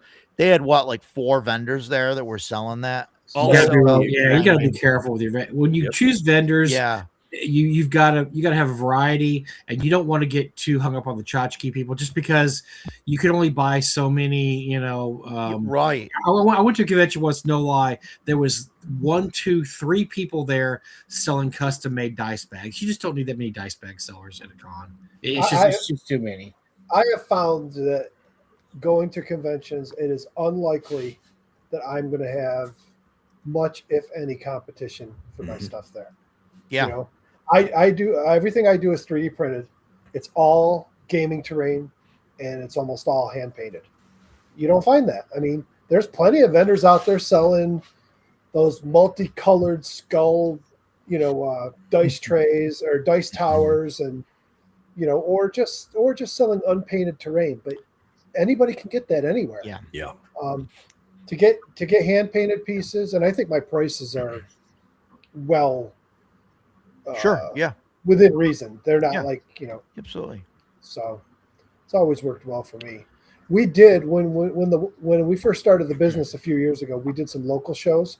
We found, obviously I do these local shows here. D&D stuff isn't going to be my big seller. It's just not a big market for it, especially at a local holiday event. We had a holiday event that does 10,000 people every single year. It's a 2-day event. 10,000 people come through there. Costs, I don't know, what was it, $100 a table? So 2 tables, $200. I set up there. Before we did that, we did a lot of like Buffalo Bills light boxes and 3D printed articulated animals and the dragons that everybody and their cousin makes. And I told my wife after doing that, I'm like, I don't want to do this. I don't want to chase after the latest trends in 3D printing stuff and the race to the bottom with everybody else making the same thing. I'd rather just stick with what I like, go to the conventions that I enjoy. I have a great time going, So, but I agree with you. You can't. You don't want to get those vendors in there that are selling Right. articulated dragons, because and they're on I'd be Facebook very Market. careful with the vendor list, and I am trying really hard not to overlap. vendors and and all of that, and not just keep packing them in to get you know and putting We them had in the, one year we very famously had a knife vendor, and we didn't want him, but we told him that this is not the convention for you, and he absolutely insisted. He said, I do all these conventions DFW area, and I make money no matter what convention is. I make money. And he just insisted. He beat Doug down. So he finally got him, and all he did was bitch and complain the entire weekend that nobody was buying knives. I'm talking about real knives, like knives. yeah At the D&D convention, because I guess he it's thought awesome. D&D, they're going to buy knives and have knife fights in the rooms. I don't know what he thought. Right. And just to shut him up, Doug finally bought like $500 worth of knives from him and gave them to Dick, Gary, and I, and a bunch of other people just to shut the guy up, because we told him it's just not a good fit for the con, and we broke our own rule and got somebody in there that we just said this is just not going to work. But every year there's people that. There's some people you'll find, Roger, that they'll apply to any con in the area. They don't care what the theme is. Yep. They don't care if it's gaming, crochet, race cars. They will want a booth there, and they will say that this stuff will sell it to this con, and they just want to get a vendor booth into a con. They don't care that it matches. You must have seen my vendor application list. No, but it's true, and so you have to very gently let some people down and say, look, it's just not that kind of con. Yeah, and we're gonna tell you right now, I don't care if you do great at every other con you go to, you will not do good with that at our con, because not just you're not just helping the vendor, you're helping your con, because the more people you have in there that nobody cares about, the less people are going to be interested in your vendor hall, and the less they're going to come and walk around. I mean, when you pass the person that has crochet dice bags for the 5th time, you're right. You're not selling crochet dice bags, and so nobody, people are going to say, oh, they had a guy with crochet dice bags in there, and nobody cares about crochet dice bags. At least I don't think so. But you have to be aware of who your audience is and what they're going to, what they're going to want to see. Like one of the vendors that does great with us, obviously, are people who sell used D&D stuff. We would let as many of those people as possible come to North Texas, because that is one thing you can never have too many of, because they never have the same inventory. Right. There's always different stuff. Yeah, exactly. No, that stuff is like one thing. Yeah, that it doesn't matter, if there's overlap. But like Mike does, 3D printed terrain and stuff, and some painted stuff. Like I don't want another 3D printed terrain vendor, to come in. We start having overlap then. Yeah, Mike doesn't want to compete with 5 other guys selling the same kind of shit. I mean, and I've been to conventions like that, where like I went to a convention years back. I won't say which one. They must have had 6 people there with the same dice towers. They all had dice towers. Yeah. You're only going to buy one dice tower, guys. And so I know exactly what dice tower you mean too, because and that's it. And then everybody else can be sitting there staring at their dice towers the whole time, and they're not going to sell anything. And you're going to have an unhappy vendor, and you're going to have people walking by the table that don't want to buy the dice tower. And so healing crystals, Mike. You got room for one of those? I think I've seen a healing crystal before. Here's the nice thing: you're not going to walk in and find stuff like this at most vendor tables. Hang on, let me put it in the. That's pretty cool. There you go. Move it over here. Way, yeah. There you go. I mean, pieces like that are the stuff that I try and focus on, because you're just not gonna, you're not gonna find them anywhere. You can't walk into a store and buy it. They can be prohibitive to ship. Not cost wise, but they're just a pain. Big pieces like that, fragile. Yeah. I mean, Stan knows I shipped you that tower. I had to make a custom box for that thing. That thing was like, it was massive. Yeah. I'm thinking about bringing 2 of them with me to Central New York. One regular one and one. Yeah. One of you should painted up. And, nice. I don't know. I don't know if there's enough market for a lot of big pieces, or if I should just stick with the small stuff. I don't know. We'll see. You better bring 2. I think Vince is going to buy one. Okay. There's a con that Roger and I have been to several times, and they always have the exact same vendors. And one of them, she sells smelly soap, and I mean, it's like 90 different perfumes mixed, and it is an ungodly reek that you cannot escape from when you walk into the con. So when Roger was plotting his vendors, he asked for my input, and the first thing I said was, You're not bringing in the soap lady, are you? No soap. Not And the he was soap like, lady. no, Yeah. we're not doing that. I was like, thank God, dude. I mean, it would give me a headache by the end of the day, man. That's Dude, hilarious. Who goes to RPG cons to buy soap? They opened that store, Buff City Soap or whatever, in the plaza over here in New Hartford, and I couldn't get past the door. I like opened the door and it just hit me, and I was like, nope, Nope. I can't walk in that store. My Hey, eyes start watering and everything. I got something Yeah. to show you. So I printed another turtle, the big Oh, the turtle with turtle. Did you? the giant turtle with the. It's all Oh, printed, my ready to God. paint. So hey, you got to show this one. You gotta, Chubby doesn't watch. Yeah. That's how I'm reading that. Give me a big camera here before I show you this one, because I printed something else to go with it. Don't tell Leo. Oh, the standing up one. The standing Yeah, one. the standing one. It's awesome. He's huge. He's That bigger is than my awesome. freaking head. That's Do pretty. you bad. have one of the walking ones nearby? It's Or in no? the other room. I No, can no, go grab it. I can go grab it. Just give me a second. All right, yeah, if you want to after. Mike, you got to see this thing. It's got it's this huge turtle, and it's got like a village, like it's got like buildings and stuff built on its back. Yeah. And I saw that thing, and I'm like, I want to run like a West Marches or something campaign, and have that as like the like a movable base, for the players going out in the wilderness, and the thing like moves along like maybe 1 hex a day or something, and just they get a movable town or whatever. It's just awesome looking.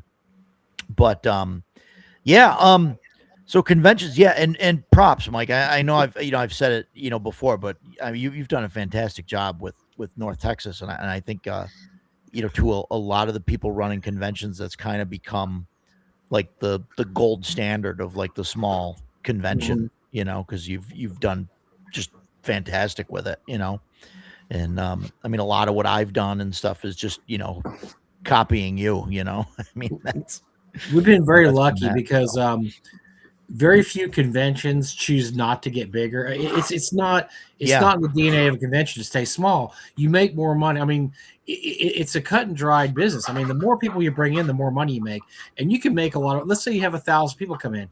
Do the math. If 1,000 people come in, they're all paying $100 for Sure. the weekend. You just made a lot of money, and Yeah. you're going to have enough money to pay all your special guests and the venue. Plus, you're going to make some money, and so people see that and like, oh, well, what if I had 2,000, 3,000, 4,000? And they get caught up in the fact that I want this thing to get bigger because I want to be able to bank $100,000 or $200,000. And so they never really get to one spot where they're happy or they're doing everything they need to do. When you say we're only going to do 500 people, you get real good at doing 500 people. And that's what we are now. Yeah. We're very good at doing the amount of people we have. Now, if next year, Gary decided we need 1,000, it's a different story. Then like, oh, everything's changed now. We've got to deal with 1,000 people. And then if the year after that, there's a danger in growing too fast. And we've seen conventions where this Sure. happens, where they're like, look, we're making a buttload of money. We're going to double our people next year. We're going to double the year after that. And Yep. it just gets out of control. It gets out of their control because Yes. nobody gets good at any one thing. Everything's kind of half-assed. I mean, now the people are still having a great time. The vendors are doing okay, but nobody's having the ultimate con experience because the con Yeah. isn't that good at dealing with that many people because they've never had to Agreed, deal with that. Yeah. No, I hear you. And there's been a lot of smaller conventions that have popped up that I've seen in the last like 5 years or so. Even like, I mean, I started one up here because there wasn't one, and then now there's like 3 or 4 of them that have popped up like within 4 or 5 hours or so. Of here, there's a couple in Massachusetts and like Connecticut, things like that. There's the one in Maine. That's like 6 hours away, but it's all like starting to pop up. What do you think? It sound like a bad thing. I like, well, no, I like a small convention. I would rather go to a convention that's got, between 300 and 600 people or so. Like, I think that's where it's at. But you also want vendors like Page type. That's something that you and I have talked about a lot. We want the playability of a small con. so that we can find the games we want to play, and it's cozy and it's nice. But you know, like PAX, you know, you want to be able to walk around and and see what's out there, and you know, and that's one of those things where you and I differ a lot. I never need to go to PAX again. It's just too much for me. I start getting weirded out, and man, honestly, it's how many more offshoots of 5e do I need to see somebody hawking at me? You know, Sure. I just don't need it. But you know, but like Mike said, if you had 30 vendors all selling old school stuff, I would go Right. see every single one of those guys. Yeah. So So- Yeah. yeah. No, Roger, I get it. Yeah, Mike, you got that? yeah. So listen, I gotta just kind of none of it's glued together. So I just set it here, and I gotta be careful with it. Yeah, let me. It's not fully assembled yet. Oh Look wow, at that That's thing. badass, dude. that's awesome. Yeah, all That of is the so cool. all of the pieces on the top come off, so you can use any combination of them. And I don't think I'm going to do it with this one. I think I'm going to attach the shell. So the Oh, do you have bottom, it? so Or- you can take it yeah. off, and then you can just print a shell for it also, so it doesn't have the thing on top. Yeah. The only problem awesome. is the way they made this. It's just a smooth surface, so when you set the stuff on it, it's just sitting there. Yeah. So I think what I'm going to end up doing is I'm just going to glue the shell to it, and I will probably print another one with just a shell and then one with the store on. So I'll have 3 different ones. I'll have the main turtle, the standing turtle, and the one with the shop. And I'll say it again, same as I did last time. If I make these things and I paint them up and I take them to the conventions and they don't sell, I'm not going to cry because I'll use them in my game. They're such cool Yeah. pieces. Yeah. But don't let Leo know. He'll be buying that standing one before I even get a chance to paint. He will, the thing. yeah. Excellent. He's probably already messaging you, right? Yeah. Yeah, small Yeah. conventions where it's at. No, I like to go to, like, you know, PAX or Page, or what, you know, to go, you know, for the vendors. Obviously, I've said that. Like, I think you get a better vendor. I mean, not better vendor experience, right? But you could see, like, you know, I go there to shop. I mean, it's like a shopping mall of, you know, RPGs and gaming, you know, stuff. So that's why I like going to PAX, you know, like PAX Unplugged, Sure. right? And but definitely for gaming, like, hands down, I'd rather go to a sub 1,000, you know, people convention. Like, Yeah. absolutely. Well, I mean, they just You do different things. I mean, I've been to Gen Con before. I enjoyed it. Yeah. I've been to PAX. I've been to a lot of things, but I think the older I get, the more I'm really concentrating on smaller. Like this year, all the conventions I'm hitting, I'm going to like Texoma Con. I'm going to Egg Con. They're all small. They're all smaller conventions. I'm going to Wizard Con in a month. I just don't want to deal with the noise, the crowds, the mess. I mean, but look, it's fun to go to Gen Con. Go at least once. Go to Gen Con at least once or Yeah. twice. Go to PAX is a totally different experience. I had fun at PAX, even though I thought their gaming stuff was light, but it's just so cool to see all the different media they have there and the stuff they do there. PAX is really cool, but it's just not my preferred place to go anymore. The older I get, I can't hear anything. I don't want all these. Yeah. I don't need to get sick. And man, the more people you have, Yeah. the more chance you're going to come on with con crud. Yeah. I don't need con crud. I mean, there's just a lot of issues to me with, and also I like to go to smaller conventions because I like to talk to people. I like to sit down at a table with 3 or 4 people and have a beer and talk and not have to Right. scream and shout. Because Yeah. I've had conventions where I had to do that. The last time I went to GaryCon, the bar was so full that we were having to Yes. we were having to yell in each other's ears right next to each other, and that just Yeah. wasn't the experience I remember from earlier. I had a better experience at earlier GaryCons where That we were was just the sitting around same- a table and we're all talking, and you know That was the same that's what- thing at the bar at the hotel at Page, because it was such a small area. It was in the front lobby, and it was such a small area that everybody was packed in there. So it was a good time, but yeah, it was a lot of yelling over people. Yeah. Mhm. The I only don't know how people set up and gamed right in the middle of that all. Like Oh, set up right. a table and would play games, and I'm like, I don't know how they could even hear each other. the only thing at CNY, CNY is small enough, right, where, you know, we don't really have those issues, and it's at a hotel. I think that's different too, you know. But we had the only, like, loud noise or whatever issue that we had is we didn't realize this until we really got there. They do karaoke at the hotel bar on dear. Friday night, but Like, and they kind of mentioned that, I and I think was we like, should. I okay, think we should. whatever. Listen, But I it think was crazy. There were how many people were in that bar, Mike? There was were a hell packed. of a lot of It people. was in packed. I wasn't there Friday night, so I don't know. Oh, I was there Saturday Oh, and Sunday. Yeah, I got that Friday. So listen, is that going to impact the movie? no. Well, No, you we'll could be fine. There's a wall. It's quiet. It's fine. I think all of us gamers should invade the karaoke Friday night. Yeah, a few do it. drinks Start and- singing. Get Yeah, a few drinks in us and go invade. a few drinks. Death Angel. How far? 1 advanced year, did you play and that he first? worried about it every single day for 365 days. It was more than a year. It was more than a year. Yeah, it was like a year and 3 months or I something. was about to say, well, yeah, it was like 15. It was like 15 months because Yeah. he first told me that he was going to do it in June, and I was like, 3 months from now? What are you fucking? Oh, sorry, damn it! That's I was right, like, are you right. freaking nuts? And he was like, no, next June. And I was like, Yeah, next year. Yeah. oh, okay, that's Roger, since it's all legal in New York, should I stop by my local craft beer store before I leave and pick up some like THC party favors for Oh everybody? my God.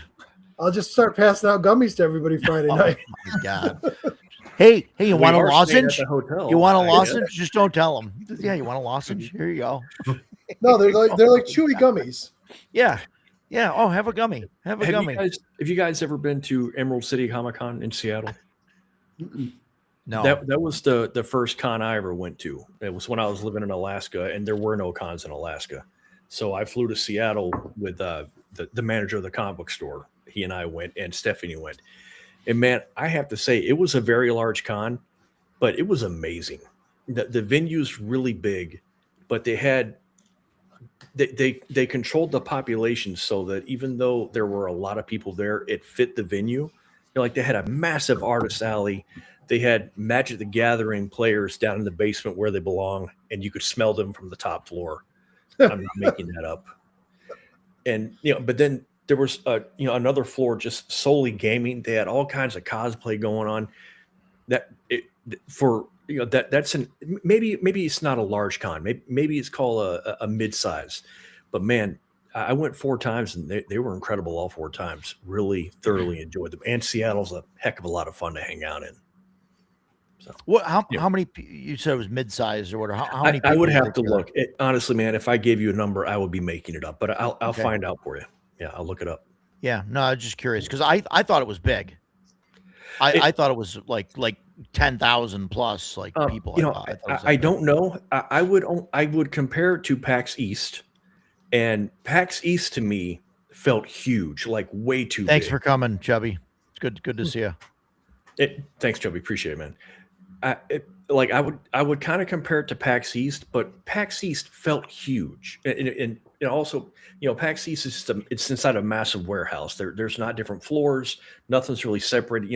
It's kind of like at Page where you've got the stands with the curtains that do absolutely nothing for you, and so it was super loud, and PAX East is also a video game convention. There's all kinds of stuff going on. So you've got guys playing video games, and there were Tekken tournaments, so it's really loud, but like the only thing that I felt like, wow, it's really loud in here at Emerald City was the vendor hall. Well, of course it's going to be loud. That's where everyone's at. Yeah. But the gaming area was really subdued. It was damn near a flawless con. I really had a good time all 4 years. Really? Wow. Yeah. Great time. Wow. But I'll look it up and I'll get the numbers for you. We'll find out. Mike, you ever been to Emerald City Comic Con or Emerald City? Con? No, I had a chance one year to go. My aunt was at the hotel, believe it or not, hotel. San Diego Comic Con was actually at a hotel back in the old days. And she invited me out to go. And I kicked myself for the last 40 years that I didn't go when she was the concierge at the hotel. But no, I've never been there. Like I said, the biggest cons I've probably been to, I've been to Gen Con a few times. I went to PAX Southwest, which they don't have anymore. PAX Southwest is gone. And I've been to a few big comic cons. I can't remember the exact names, but I mostly stick to the smaller cons for, I just like the atmosphere a lot more. I mean, like you guys are saying, it's fun to go to a big con sometimes because there's so many dealers there, and there's Yeah. so like one of the cool things about Gen Con is the auction, because the auction goes on all day long from the morning till the evening, and you could step in at any time. There's an auction going on. You're going to see something. I mean, I've had entire Gen Cons where I spent most of my time in the auction hall just because it's fun. It's just cool Wow. to look for stuff going on sale. But for the most part, I remember the one thing I remember my first Gen Con, which I thought was crazy, was that they had offsite gaming also, not just at the convention center. And you go in a hotel room, it's like we're talking about noise. There would be like 8 tables set up in a room for 3. And they're literally back to back, chairs to chairs. I mean, and I looked at that and said, I never want to do that at our con, ever do that. Yeah. And that's why at our con we keep 2 tables a room. We have sound bafflers. We have a lot of older special guests too. A lot of our special guests are in their 70s. They don't hear very well. I just find that one thing that drives me crazy going to a con is just the noise, the loud murmur of noise where you can't hear yourself think when you're sitting at a table and running a game, and the guy next to you is running Call of Cthulhu, and this guy over here is running something, and they're yelling about something, and I just don't want to do that. And then they're volume battling. Yeah, then it just starts going up and up and up because everybody And then in order to get a word in, you gotta start screaming and stuff, and it's crazy. So I have the numbers for Emerald City. Oh yeah. What do you got? I was mistaken. In 2016, which was the first time that I went, 88,000 people. Wow. Holy shit. It peaked in 2019, which was right before COVID, and that was 98,000 people. And since then, it floats around 90. I would never have guessed it was that many people. And really, for me, that says a lot about how well organized it was. Yeah, I would have never have guessed nearly 100,000 people at this freaking con. That's crazy. Wow. It was a great time. Great time. Yeah. Stephanie and I both had a blast. That's awesome. Ducato, I know you follow up on the Throne and Ash stuff from Printable Scenery. Yeah. So I've been working on this big order. Started it yesterday. So you saw the bridge, right? Well, yeah. There's one side, and actually both sides are mirrors. So you can have 2 of those. And then you have the middle piece here. Oh my God, there's a middle. Holy shit. That's crazy. Yeah, so it's enormous. I tried to set it up to get a picture of it, but it's too big to put on the table to try and get a picture. So I was like, God. I almost reached out to you about that because I want one for the Mordheim board that I want to build. And I want one for myself now after printing this thing. It's pretty cool. And there's different configurations. The guy that wanted this one, I know he doesn't have the castle stuff, so I didn't make one of the configurations. You can have the other end of the bridge up high, so it connects to the castle walls. That's what they show in the pictures. Like they show like a tower at one end, and so you could do the lower. There's even a curved one where the bottom curves and goes up, but I just did that for him. That thing looks awesome. Yeah, he ordered like 4 huge sets, all ruined. It's like $1,000 order, and it's one of my regular customers. And no, it's not Leo, but it's one of my big paying customers that I don't even question it. He was like. He didn't even ask for the price. I'm like, I haven't even priced it yet because I've never printed one. So I'm like, yeah, I'll. He goes, do you think you can do that? I said, I will start printing them in the morning. He gave me a thumbs up, and that was it. Nice. That's awesome. Yeah, show like when you get it done. If you think of it, I'd love to see the whole thing. I just got an order of. I use that. I forgot what brand it is. It comes in a big jar of. I use it like a wash. It's the dipping formula, the sepia one. That's what I use for all the stone stuff. I will spray it with Army Painter skeleton bone, and then I'll wash the whole thing with that sepia, and then I use a black wash to pick out bricks and then dry brush it. So it's actually not that hard to paint it. That's pretty fast. But the nice part is it stays consistent across the whole line of stuff. Yeah, so everything works. Yeah. He sees it like he's like, oh, you got more of that desert stuff. I'm like, what desert stuff? oh, these because of the color. He says they're all desert stuff. Right. So, but yeah, That's I awesome. saw they just put out a tutorial. I don't know if you saw it today. They did that ruined tower in gray instead of the Yeah, other I color. did see that. So I might I do did one of see those that. in gray too. Start doing I do some most stuff. of my stuff in gray. I did some of the like the stuff I got from you, the Hagglethorn Hollow and the gloaming stuff. I did that in that more desert, like because it matches the original Hagglethorn Hollow stuff I have. Yeah. But usually I do Yeah, stuff in gray. yeah, it kind of sucks that they took that stuff away. The Yeah, only it thing that does. irritates me is it's stuff that I paid for, Yeah. and my license is dependent on it, Yeah. and then they took I it away. download it anymore. Yeah. I could still Yeah. download and print for myself, but I can't sell it anymore Oh, you because can't sell it. Okay. they no longer have it on Right. their site. So me Yeah. as a paying customer, I could still download it and print for myself, but they sent me an email and said that is off the You can't license. do You it. cannot sell that stuff. I said, okay. Yeah, that kind of sucks. It wasn't a big seller Oh. for me, anyways. The Yeah, only yeah. person that's ever asked me for it was Ducato. I think a lot of people see the other. Well, I mean, some of this other stuff they're doing these days is really cool. This Throne and Ash set was amazing. Yeah, I mean it's advanced. I mean, even like I have the stuff from King and Country. I have some stuff from King and Country, and even like from that like castle set to what they're doing now is just a lot of advancements in how they do things. Like those ruined towers, you saw I painted up two of them Yeah. the other day. They were sold the night I painted them. I posted pictures on Facebook, Crazy. and 2 people messaged me right away wanting them. So I had to print up 2 more. I don't think I'm gonna post any pictures. I'm just gonna paint them and set them aside for Central New York. So I have them. Yeah. Do you use terrain, Mike? Do you use terrain and stuff in your games? We used to. I had a quite extensive collection of Dwarven Forge, like a lot, because I got in at the very beginning. Yeah. And after a while, it just became such a hassle to haul that stuff around and set it up for games. And we just use a vinyl pad and markers now, and because it was fun to play that way for a while. But having to stop down before a combat and set the room up, and then just storing all that stuff and having to travel with it, it just got too much. And so we're kind of back to basics now.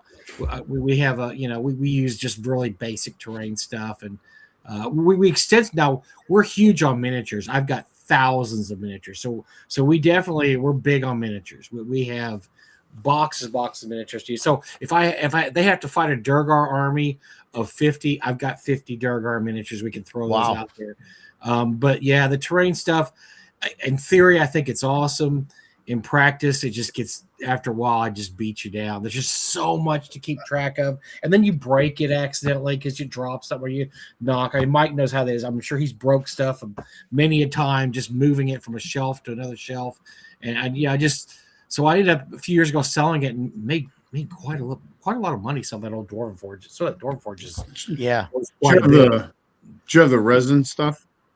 Yes. Yeah, I had the yeah. I was part of the very first Kickstarter, and plus I bought it even before that. Back when it was Monster Maze or Maze, whatever it's called, Yep. Master Maze. Wow. And Master so Maze, yeah. I had some really cool, and we used the hell of it. We loved it. But like I said, God, having to pick it up, and guys, once you're not a bachelor anymore and you're married, your wife doesn't appreciate the Dwarven Forge sitting on the kitchen table for 3 days.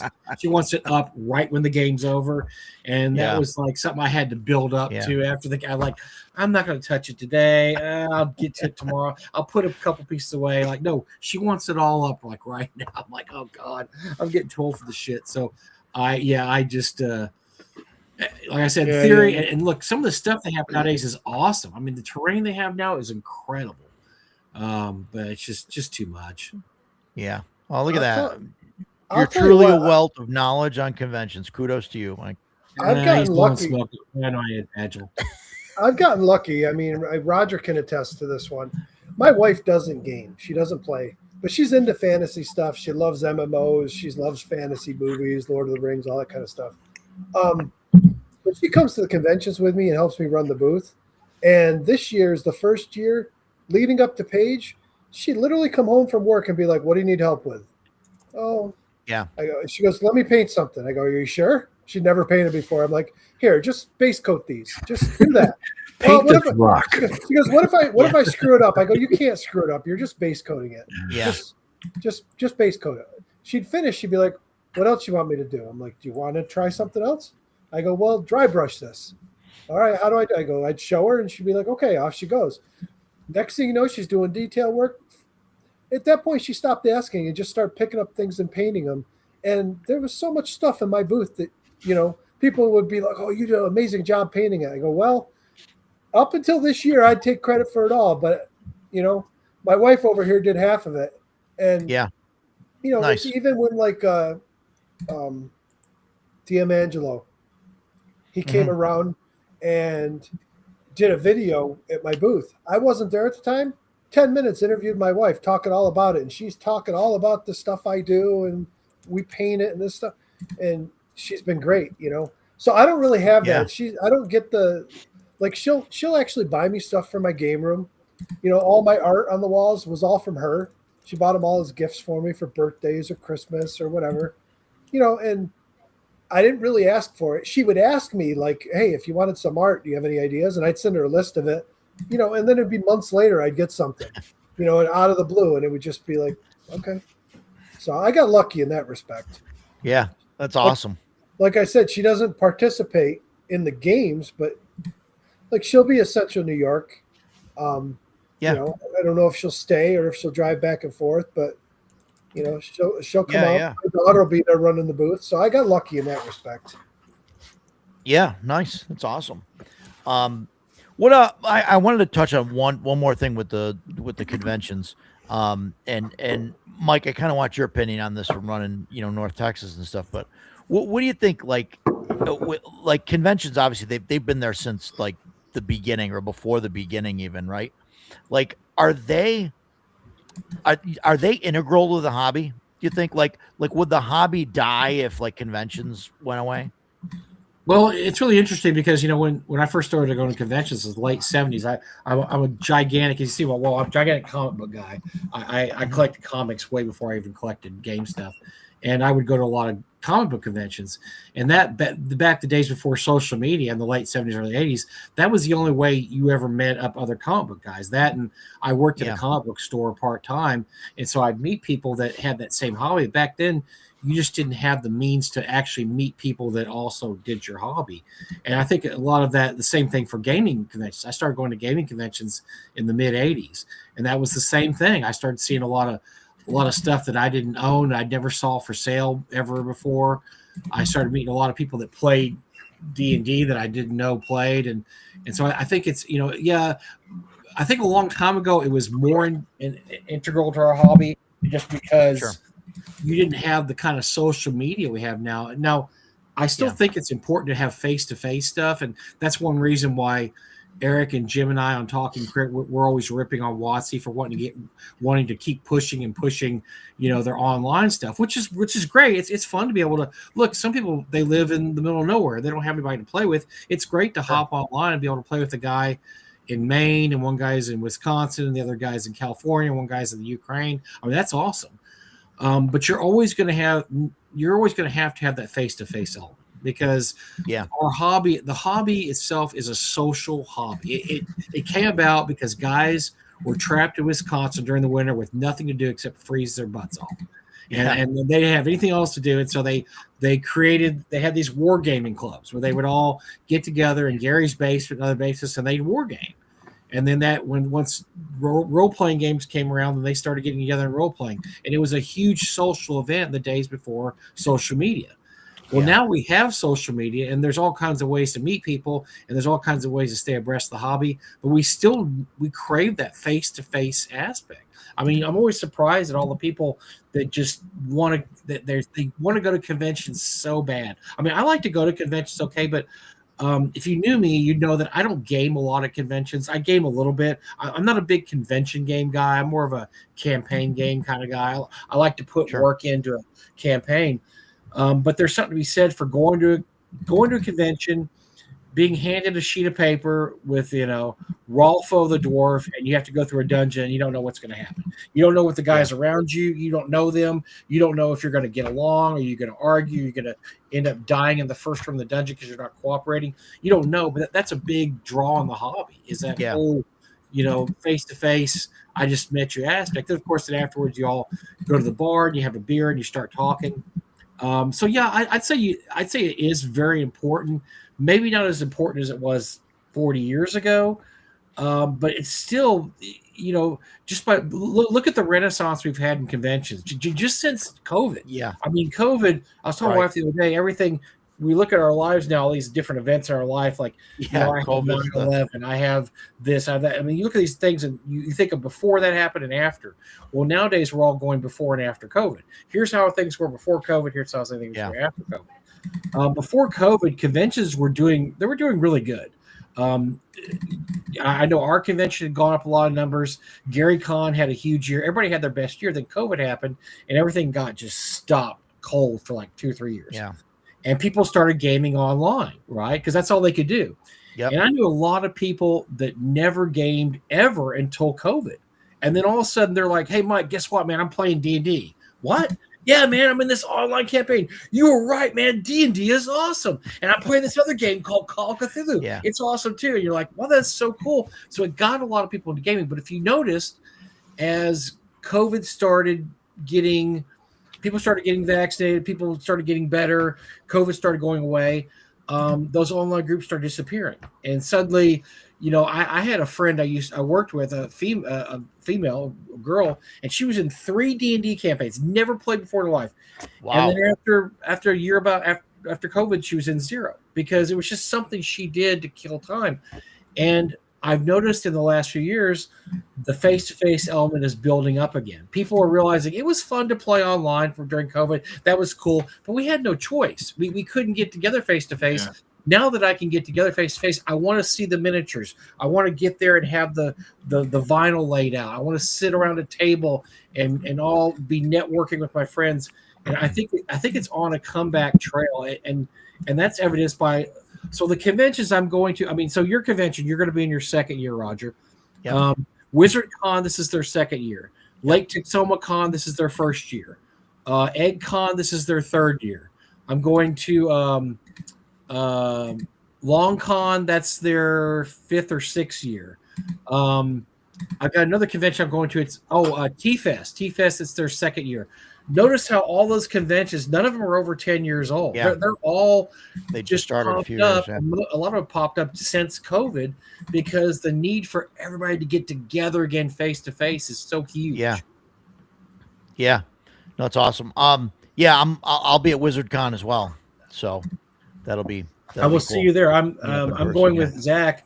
It's kind of a weird. I'll explain the whole thing to you when I see you because it's such a long story. Nobody here cares about it. But we'll be driving his Tesla there. He bought a Tesla. He bought a Cybertruck. He's coming to pick me up from Arizona, and then we're going to drive up there. So we will be there that weekend in the Cybertruck doing he does it. There's a button you can push it, and your Cybertruck, all the windows open and lights, and you have a rave. It's weird. So I gotta see that. But no, so we'll be there, and it's gonna be fun. We're excited. It was kind of a last minute thing.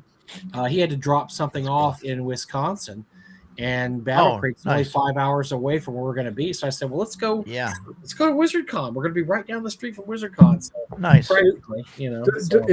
Is there like a button in that thing you can press to open the roof up to make it into like a full-blown dumpster? Dude, you would not believe. There's a button for everything in here. There probably is. There's something called rave mode. So you push it and it starts playing music. Lights start going off. The doors all open up. The trunk opens, and there's just lights flashing. It's bum, bum, bum, bum, bum. And there's just bass going.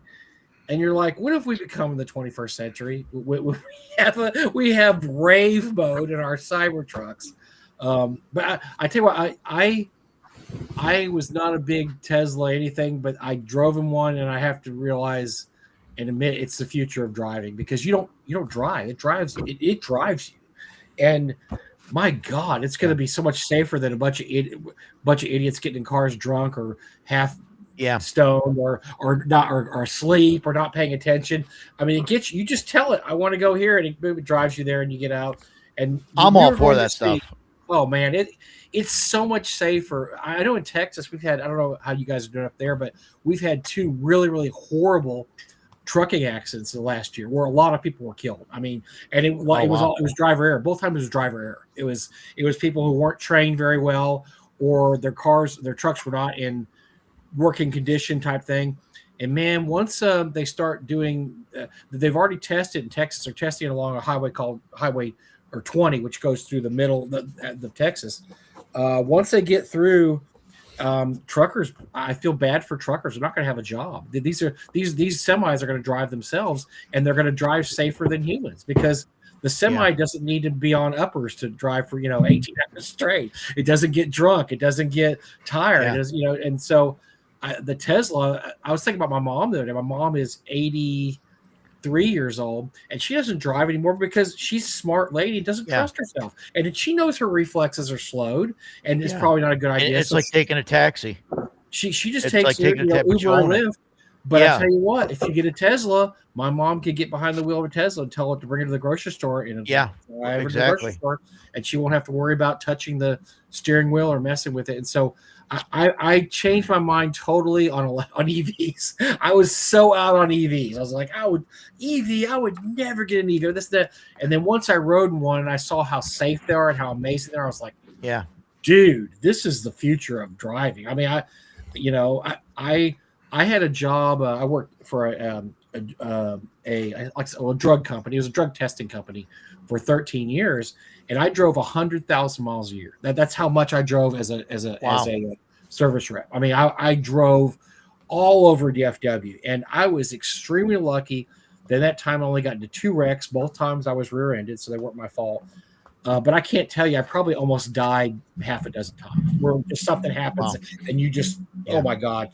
And the EVs are going to make it so that those kind of jobs are going to be much safer. You're not going to have to worry about some idiots road raging. I had a guy in road rage tried to kill me once. I mean, seriously, it's another long story. I'll tell you sometime, but yeah, he wanted to kill me. It was over something so little and tiny.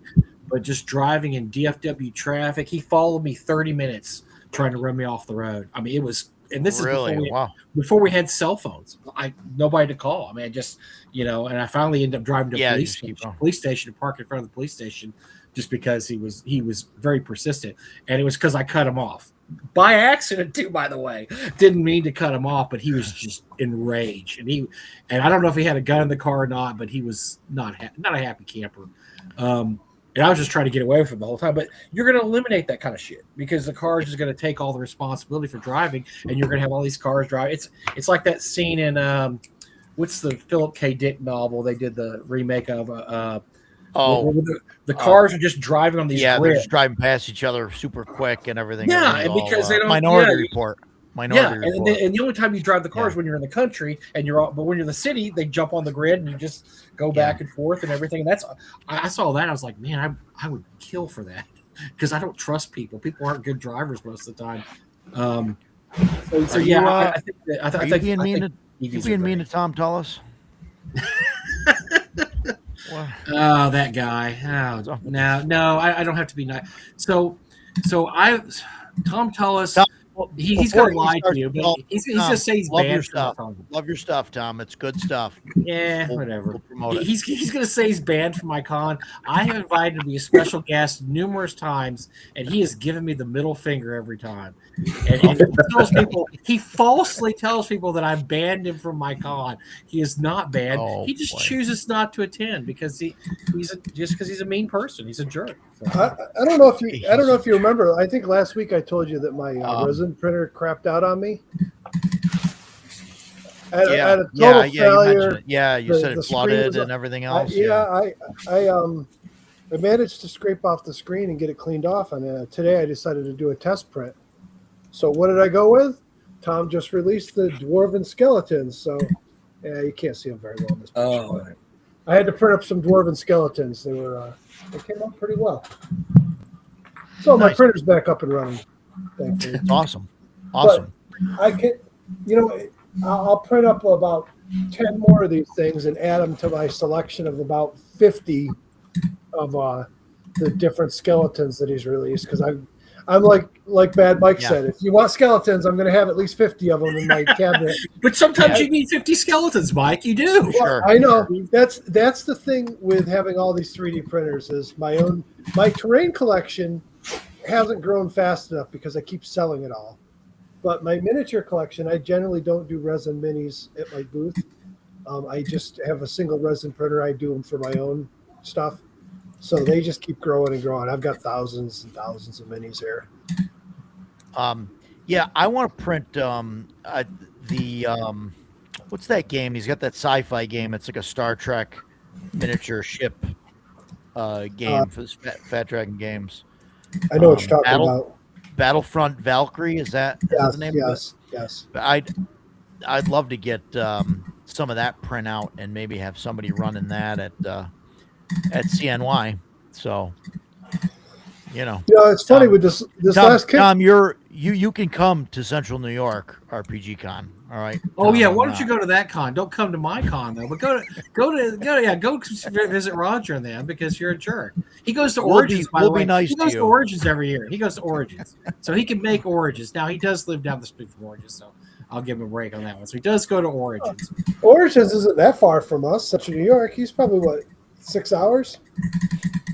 Yeah, Origins is closer than that, I think, isn't it? Origins is probably it's in Columbus. It's about 6 hours. Is it 6? Okay. Yeah. Okay. That's kind of been on my bucket list for years. Eventually, I don't know. I'll probably make it there when I'm 80. But no, I've always wanted to go to Origins. I've heard that Origins is very much like Gen Con before Gen Con went insane and has 75,000 people. I heard it's way more like the Gen Con of old that would have like last year I went to Gen Con, it had 29,000 people. And last year, I believe it had 80 or whatever, or having 70. So it's a different animal entirely now. So, yeah.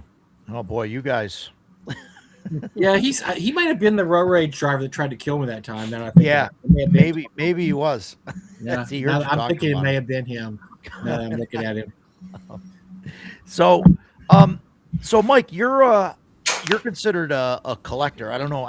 That's what people say about you anyway. That you're an RPG collector. Do you consider yourself a collector? I'm a collect. So some of my back history is the first what I would consider the real collector D&D is obviously Bill Meinhardt. For those who know Bill Meinhardt, he started going to Gen Cons when he was like 13 years old and started buying stuff because he thought this stuff would be worth money. I think he bought the first ever Orange B3 that was ever auctioned at Gen Con for like $400 or something. Oh my he had to save up all his little Bill Meinhardt money, from Paper Route or whatever, and he bought it. But back until about the mid 90s, I think the book there's a book that came out early 90s, and it's kind of the holy grail. It's called Heroic Worlds, and it's a book by Lawrence Schick, who worked for he worked for TSR, and it lists every single RPG that had come out until that time. Every single RPG, plus every supplement, printing dates, what they're about, reviews, everything under all these categories. And so this came out, I want to say, in 91. And it's complete up to about 91 or so. And I think when people got this book, they were like, whoa, there's a lot of stuff out there I don't have. And this was kind of my introduction to actually collecting D&D and MERP and Villains and Vigilantes, all that stuff, because you finally had a list of everything that had been published for those.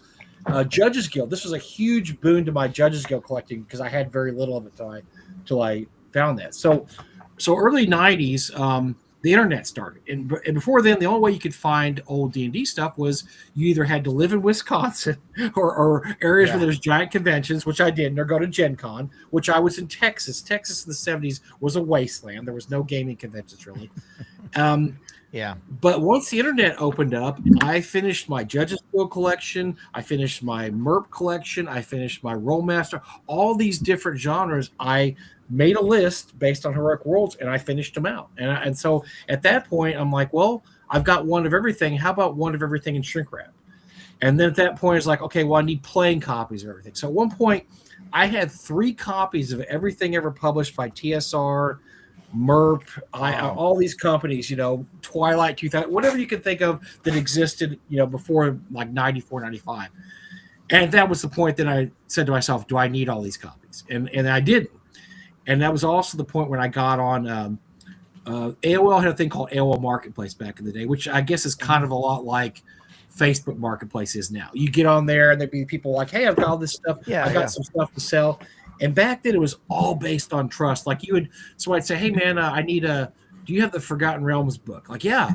How much you want for? $20 plus $5 shipping. Okay. Well, I'm going to send you a check or a money order. Yeah. And I'm like, okay, and you're going to send it to me, right? Yeah. Yeah. So you open up the mail, there's a check in the mail, you package your thing. It was all based on trust. I mean, because they were sending you checks and money orders. Yeah. So I live in an area where there's a book company called Half Price Books, and they started in DFW. And at the time, there was 18 to 19 stores in the Dallas-Fort Worth area. And people would just come in and dump their game collections, like an entire collection, 200 books.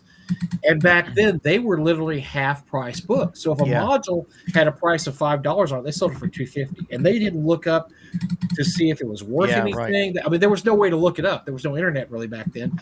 So they just threw everything out on the shelf with a price on it. So I'd go in there and clean them out. Uh-oh.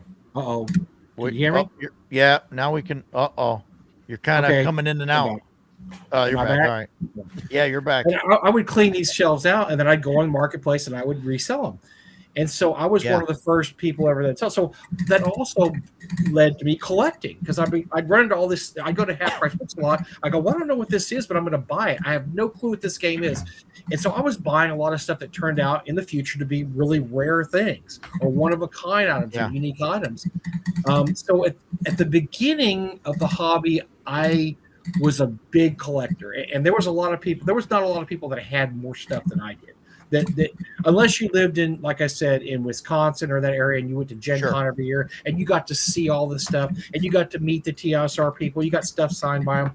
I was doing this from Texas, and I would hit Half Price Books. I would hit military bases. Any town with a military base, there was always a game store, and that game store was always full of used game stuff, tons of it, because.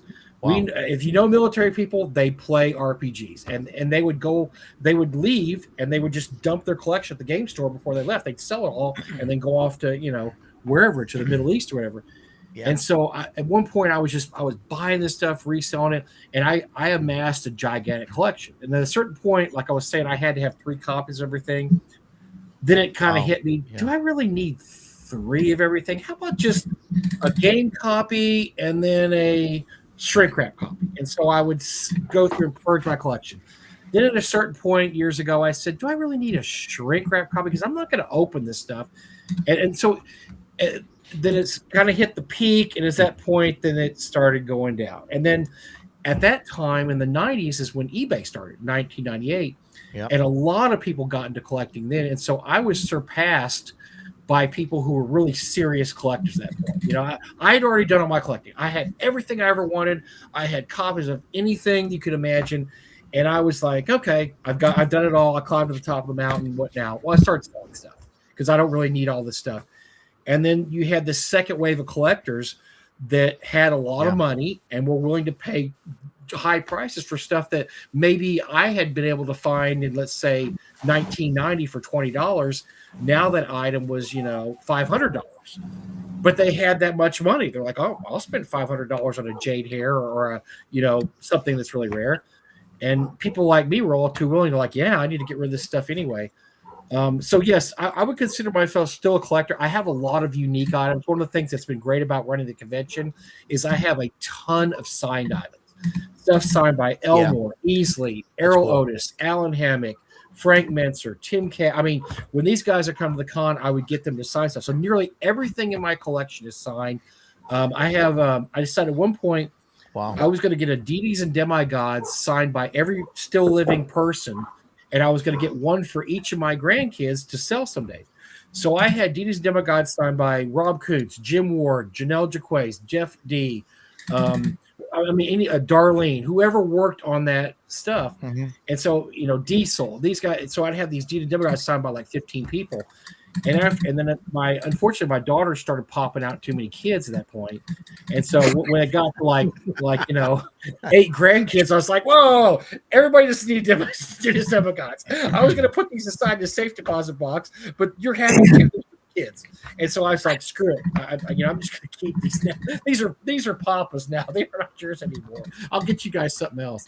But no, I have all that stuff. I have a lot of manuscripts, but there's collectors out there. There's Uber collectors that dwarf what I do by such a percentage. So there's like the Uber collector up here.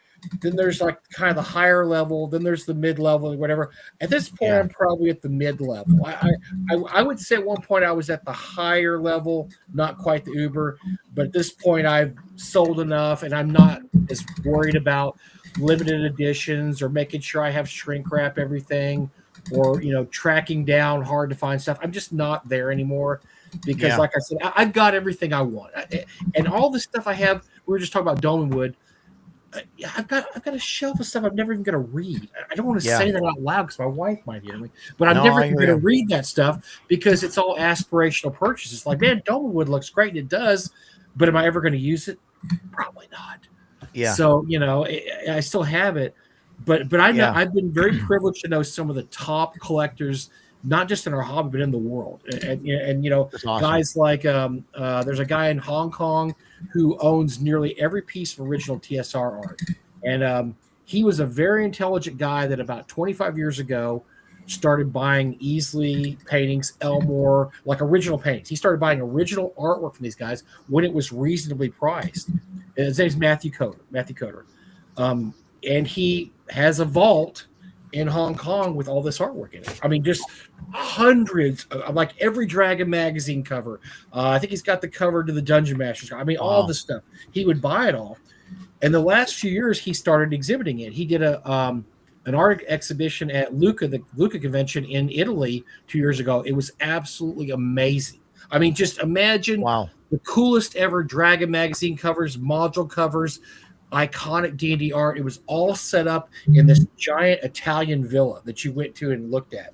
That's awesome. I've heard he's buying a building in, I think it's Pennsylvania, and they're going to permanently house much of his collection there. So that's the kind of people that I consider. Those are the Uber collectors. Those are the people that will drop $15,000 on a piece of artwork and it's not a big deal. Whereas I wonder if he's the guy that bought that bookshelf. What now? I didn't hear you, Mike. I had one of the original TSR bookshelves. Oh, yeah, okay. I had that in the auction. I had the auction at Page, and Jen had told me that the buyer was some big spender out of China. It was Matthew Coder. Yeah, huge collector, and giant guy. I've seen pictures from his collection. He's got a bookshelf about that big, and all the bookshelf has on it are shrink wrap home sets. Wow. So 150 of them. I mean, he's got an amazing collection. And Bill, I've been to Bill Meinhardt's house, which is a privilege because he has one of nearly everything ever published in RPGs until about, I think, 2006. And after that, he kind of picks and chooses. But he's got original manuscripts. One part of his collection that's amazing is he has the brown boxes from everybody back then. He has Rob Kuntz's brown box, Tim Cast, Frank Mentzer's, Gary's. He has all the brown boxes that belong to the actual people who started the hobby. And he's, and so like I said, these are the Uber collectors. They're a lot of people don't like people like that because they're like, well, they're hoarding this stuff. But these are the people that also preserve our hobby. They're the people, because I'm sorry to say, if Joe Blow has the brown box that Rob Kuntz used, he might not take care of it. He may throw it in a garage sale. He may throw it away. He may. I have so many stories over the years about people that go to estate sales and find these enormous collections because the person died. Their family didn't know what to do with it. They stuck it in an estate sale. There was a guy that came to North Texas several years ago. He had a friend whose job for the city was to clear out houses when people died, had no relatives, and there's just this house. And he walks in, and there's D&D floor to ceiling. And so he calls this friend of mine Wow. and says, "You need to get over here with the pickup truck because I'm supposed to clean this place out and throw everything in a dumpster. And I'm looking, and this stuff does not, I don't know much about gaming, but I know this stuff does not need to be in a dumpster." And so the friend came over there, and luckily he and his wife were able to, Amanda, and I can't remember the guy's name, Amanda is, and they come to North Texas every year, and he was able to get just some amazing historical stuff that would have been destroyed. And so uber collectors like Wow. that, or like John Peterson, the guy that wrote Playing with the World, they help the hobby by keeping this stuff safe for one day. And Alex Kamer, I can't not mention Alex Kamer. He has the Game Hole, which is an amazing. boy. If you get to go to Wisconsin, Yeah. Madison, Wisconsin, go to Game Hole, he has this over his tavern. There's a giant room. He has the original Forgotten Realms map, that Ed Greenwood freehand draw. I mean, he's got all this amazing stuff. Wow. They actually are preserving this. Someday there will be an RPG museum. Someday there will be a D&D museum. I don't know if I'm going to live that long to see it. I didn't think I'd live long enough to see an art museum, but it looks like Matthew Coder is doing that now, which is, I think, amazing because that art, it's That's like cool. Indiana Jones says, it needs to be in a museum. It needs to be seen. Yeah, it belongs in a museum. So Yeah. collectors do an important thing in our hobby. I know a lot of people get mad because they're always the one paying these huge prices for stuff, and they're making it so you and I can't own, say, an Orange B3. Yeah, right. I sold an Orange B3 a few years ago for $15,000. I think Yeah. it's worth twice that now. I mean, really. Yeah. I think Well, like yeah, how many I of don't- those are there? I mean, there can't be that there's many. about 200. There's probably about 200. Oh. There's more than they say there are. Frank Menser rescued most of them from the trash can, and he's been very cagey about how many he actually rescued. But I've talked to people that worked at TSR at the time, and a lot of them saved their copies. They were supposed to. So the story about Orange B3 is B3 came out, orange cover, written by Gene Wells. A lot of the art was weird and objectionable. It was not a very well-written module. And so back then they would lay a copy on all the employees' desks, and you got a free copy. And so before the business opened that day, I think it was one of the Blooms told everybody to go collect everybody's copies and throw it in the dumpster because we're going to get rid of this. And then they came out with it was re-edited and rewritten by Tom Moldvay, and that's the copy we know, B3 Palace. The green cover, yeah, it's the green cover. So all these were thrown in the dumpster. Well, a lot of employees had already taken their copies. Some went and got theirs out of the trash. Guys like Frank Menser went and grabbed a whole box, whatever. So there was probably about 200 of these saved. And it's considered one of the, I guess it's the top 10 D&D collectibles, along with a brown box and a couple other things. The Orange B3, the weird art version, which by the way you can find online now. They've released the PDF. You can actually see it online, and the artwork is weird. It's very bizarre, very very very oddball, and it's not a well written module. Apologies to the late Gene Wells. It's not very well written. But this became, legendary because it was a ban. It's something that was banned, and it wasn't banned. It was just tossed in the trash. And so the copies go for, thousands of dollars. Well, since I've been collecting, you could get a copy for maybe $500, maybe $1,000 back when I first started collecting. They run anywhere from $15,000 to $30,000 now. Yeah. Because just the money that's poured into collecting has been that much money. And the people who are collecting have more money to spend on hobbies like that now. There's something in comic books we call the 30-year rule. The 30-year rule is you collected everything. So when you were a kid, you bought like Fantastic Four. You love Fantastic Four. That's when you were 14, though. And then you forgot about Fantastic Four till you were like 40. Then when you're 40, you're like, man, I had the first issue where Dr. Doom appeared. I'd love to get that issue again. How much is it? Yeah, and you've got I have $12,000. I'm yeah. making $12,000 a month at my job.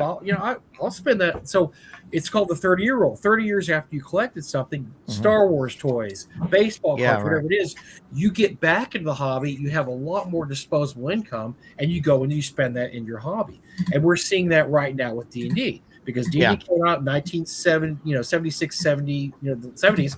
Well, those people now are in their 50s or 60s. They've got disposable income, and they don't think anything about dropping $10,000 on a D&D module. Which, by the way, at this point, I would never spend that much because I got this stuff for cheap when it was cheap. I'm not spending that much money on a D&D module now, but there's people out there that will because they've got that money. Oh, yeah. So, Well, I got a question for you, though, along those same lines.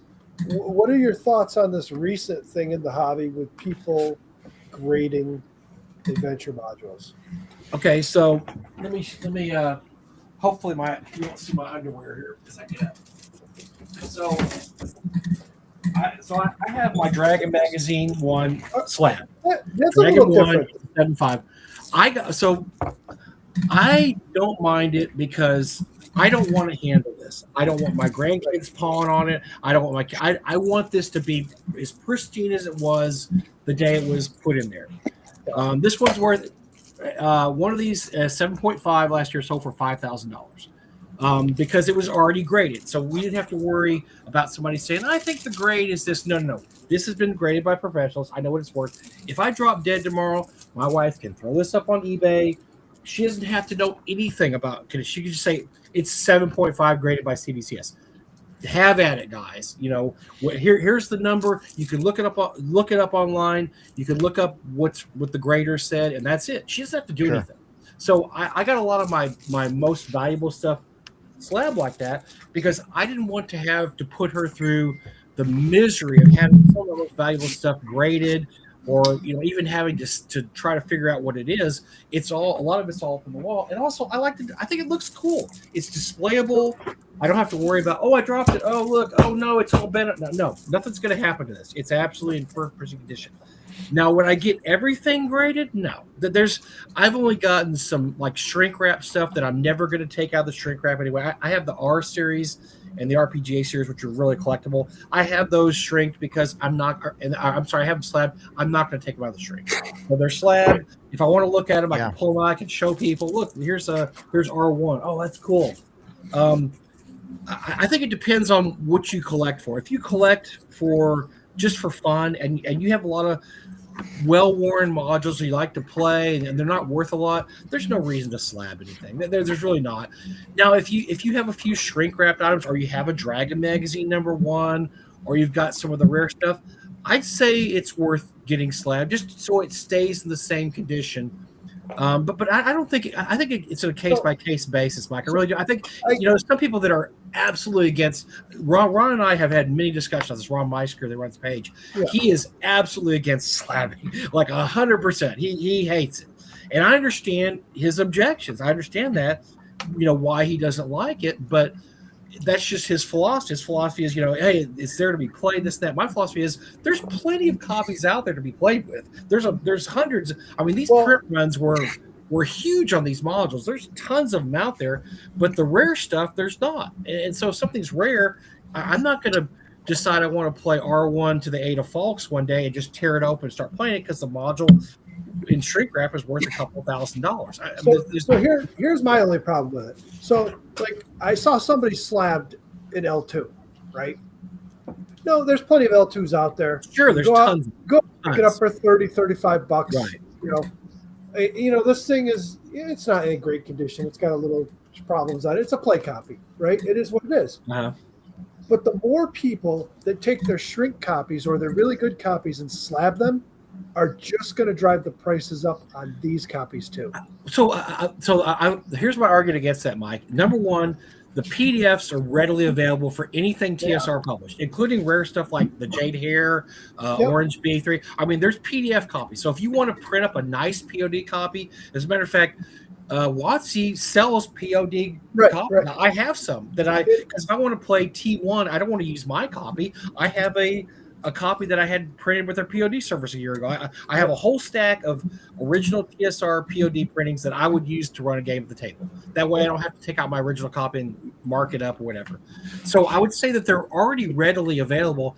I don't necessarily think it drives price up because I just think people don't realize some of the print runs. Some of these modules went through 7-8 printings. I mean, there is a lot of, like, let's say T1s out there. It may not seem like there is, but there is. There's a lot of B2. Oh God, B2 is the most printed module of all time. There's probably 50, 60, God knows how many thousands of B2s out there. So, I know a lot of people argue against it. They say, well, when you put a copy in slab, then nobody can play it. There's tons of copies out there, and I don't necessarily see it having an effect on prices unless, and this is true of any hobby, unless the condition is nice. The nicer the condition, the more I mean, it's like anything else. Like I have a, let's see, here's a Fantastic Four 52 first appearance Black Panther. Okay, it's an 8.5. This is a $5,000 comic at least.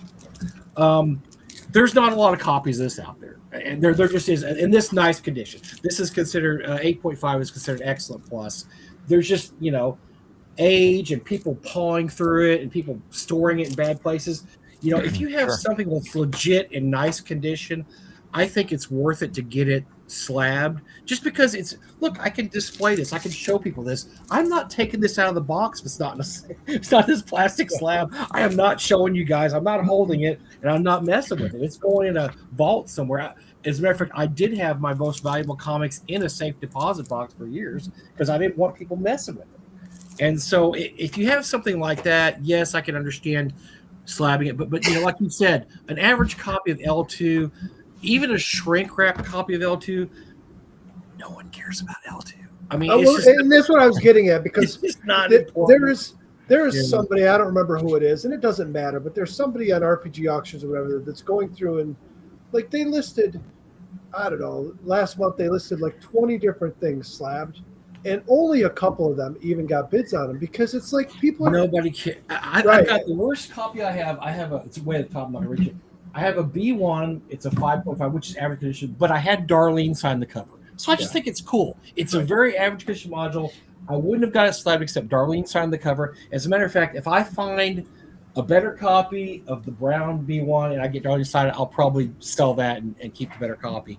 I think it's like any other collectible. Look, you guys are old enough to know. Remember when baseball cards went crazy and people were just selling their house for a Ricky Henderson rookie card, and then comics went through this insane period when they were being overprinted because Death of Superman started this giant trend where death of everybody and every death comic was worth, within a month of coming out was worth $200. And it turned out they really weren't collectible because there was a lot of them printed. Everybody bought that. Go through that. DC specifically did that. I was working at a comic shop right after I retired from the military, and I'm working the floor one day and we get a phone call and this guy's like, "Hey, I want to bring in my comics collection and have it, have it graded and sell it to you guys." And I was like, "Cool, bring them in." But just so you know, the market sucks right now. It's really, unless you've got very specific, issues. And he said, "Well, like, I've got Punisher versus Wolverine #1," and I was like, "Dude, everybody has Punisher versus Wolverine #1." Jason, I found the one thing people don't understand is print runs. Print runs are very important. And he started talking about the Death of Superman, and I was like, "Oh, okay, let me just slow you down.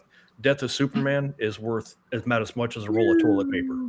Because they printed out tens of thousands of copies of that comic because they knew that people were going to be like, "Oh my God, this is going to be worth something," and people snatched them up. And there's so many. Still to this day, I'll buy a comic collection. So I say, "Hey, I've got a bunch of copies of the McFarlane Spider-Man 1 in there." I said, "Congratulations, you have the most printed comic of all time." Right. They printed 1.5 million of those. Wow. It's not worth anything. That's why, bring it in by all means. You might have that. I can't even remember what it was, but I bought a couple of copies of a comics that I didn't even like, and I got lucky and it ended up being worth something. But even that was only worth $100 an issue. It's not. Modern comics don't sell for tens of thousands of dollars. They do not sell for that. You have to go back to the 70s for that. The best advice I ever had that I think I read some, I don't remember where, is collect what you personally enjoy. Don't collect just to make money. Get the stuff that you enjoy, because if it's not worth anything, it's fine. It's something that gives you pleasure and makes you happy. I've got a copy of I think this is the most badass comic cover of all time. If I can find it. Oh, here it is. I just got this because this is, to me, it's one of the most badass covers in comics of all time. I loved Luke Cage when I was a kid. This dude was a bad, like Shaft, a bad mother blank. So, I just personally collected. I didn't think it was going to be worth any money someday, and it's not worth a lot even to this day. And 7.0 is pretty average condition. But I just, this is just something I personally enjoyed. I have a lot of #1s that I collected just because I liked. I got the first Guardians of the Galaxy. I got the cover. I got some tales. if I saw a nice cover, that's what I would collect because I just thought that looks really striking, and hopefully someday I can display it. Well, now that they're slabbed, I can display it. It's only like people think it's a lot of money to get stuff slabbed. It's like $30 to $50. It's not a ton of money, and you have the well-being in your mind of knowing that people aren't going to handle it and mess it up. It's not going to get a box stuck on it and break in half or whatever. And you can always take it out of the slab. You could crack the slab. It's not impossible. But just collect what you personally enjoy. And like you were saying, Jason, I worked at a comic book store too. I actually did a lot of my big comic book buying was the 90s because people were going nuts for like these new companies like Image and Valiant and all these companies. Yeah. And I was able to make some trades. Like I would trade Valiant comics for Silver Age Thor. I mean, it was ridiculous. Wow. People were just, whatever, because they didn't think about it. Because But those guys did make some Silver pretty Age good comics. I want some Silver Age comics. I don't want, I don't care if I have the latest Image comic. I want Silver Age stuff. But that's what I personally enjoyed. I didn't like the Image stuff. I didn't necessarily like the Valiant stuff, but I used it to get to it. It was a means to an end. The end was to get Silver Age comics because that's what I really liked. I like Monster comics a lot. Monster comics are worth very little. I do have the first Moon Knight because he was in Werewolf by Night, and I loved Werewolf by Night. So I bought the first Moon Knight because he had to be part of Werewolf by Night. I like Tomb of Dracula. I like anything monster. They're not worth a lot now. I mean, you look at some of the monster comics. I'd been much better off collecting superhero stuff that was actually worth something. But I personally enjoyed those comics, and that's what I tell anybody that collects. Don't go broke, but collect the stuff that you personally enjoy. You'll never be dissatisfied. If it ends up being worth a lot, then that's a plus. If it ends up being worth nothing, it gives you pleasure to be on the shelf and look at it. And you're a winner either way if you do that. And I knew so many people during these runs of comics and cards that didn't care about baseball cards, and they got stuck with thousands of them. They didn't care about. I knew a guy who ran a comic store. He eventually went bankrupt, and I remember going to the store when he had to sell out. He was selling he had cases, and I mean like a case of like Valiant comics, 10 cents a case. We're talking 100 comics. Wow. And nobody would buy them because the later Valiant comics weren't good. And he just bought them because he thought they'd be worth something someday. And he's stuck with all these crappy comics he's trying to dump. He'd have been much better off just collecting stuff that gave him pleasure, that was, gave him joy than stuff that was just trying to roll over. And now and to this day, I don't know what he did with all that shit. I'm sure it solved the dumpster at the end of the bankruptcy proceeding. Sure, it got dumpstered out because you can't even sell that stuff to used bookstores, really. So, so we got. So, long story short, if you have something you personally enjoy and you think it'd be cool to display it, I would get something slabbed. If not, if you're just trying to make money off it, it's not a good deal. It's just not a money making venture. Like I said, if you can get a bunch of L2s slab, more power to you. You're not going to make a lot of money off of them. It's going to cost you $50 to get it slabbed, and you're going to sell them for $100, maybe $75. I don't know. It's just not a money. It's not worth the effort you're taking to do it. So I made the decision years ago to collect for the sake of play. I don't collect just to collect. Mm-hmm. So all my game stuff here, obviously we all have the same problem. We buy stuff with the intentions that we're going to use them, and we never do. But I don't know what you're talking about. Yes, you do. We're all there. We're nervously looking over our shoulders, like, that's it. But I don't buy the stuff just for the sake of I'm going to make money on it later. Yeah, I buy it, and I'm getting at the point now where, like I told you the story in the beginning with my group and these guys not wanting to try new things and everything. So I'm getting to the point where I'm like, half the stuff's going to go, and I'm just going to whittle back down to my first edition and second edition collection, because that's enough that I could play for the rest of my life. I don't need. So Jim Kitchen and we're going to probably debut this at WizardCon. We're going to start doing a seminar at cons we both are at. And it's going to be called, I don't know the exact name, but it's going to be basically, where's the stuff going when I die? That's a terrible name. Oh, yeah. That's the name of it. But I've had a lot of friends pass away in the last few years, and they've left behind extensive collections that their relatives and wives and heirs had no clue what to do with. I mean, not a clue. and they're sitting on top of this giant collection of D&D stuff, and they're like, I don't know what to do with it all. Can you sell this for me? I'm like, I'm selling my own stuff. I don't have time to sell 15,000 items for somebody else. And it's become a real problem in our hobby because we're all reaching that age where you could just, literally drop dead every day. If you're me and you're unhealthy, any day. But you guys may be in better health than I am. I don't know. But yeah, you have to think about these things and think about where is this going once I'm not here, because it may happen suddenly. And I'm sorry, when we tell most people your illusions about what's going to happen to your collection are illusions. Your wife does not have time to deal with it. Your kids don't have time to deal with it.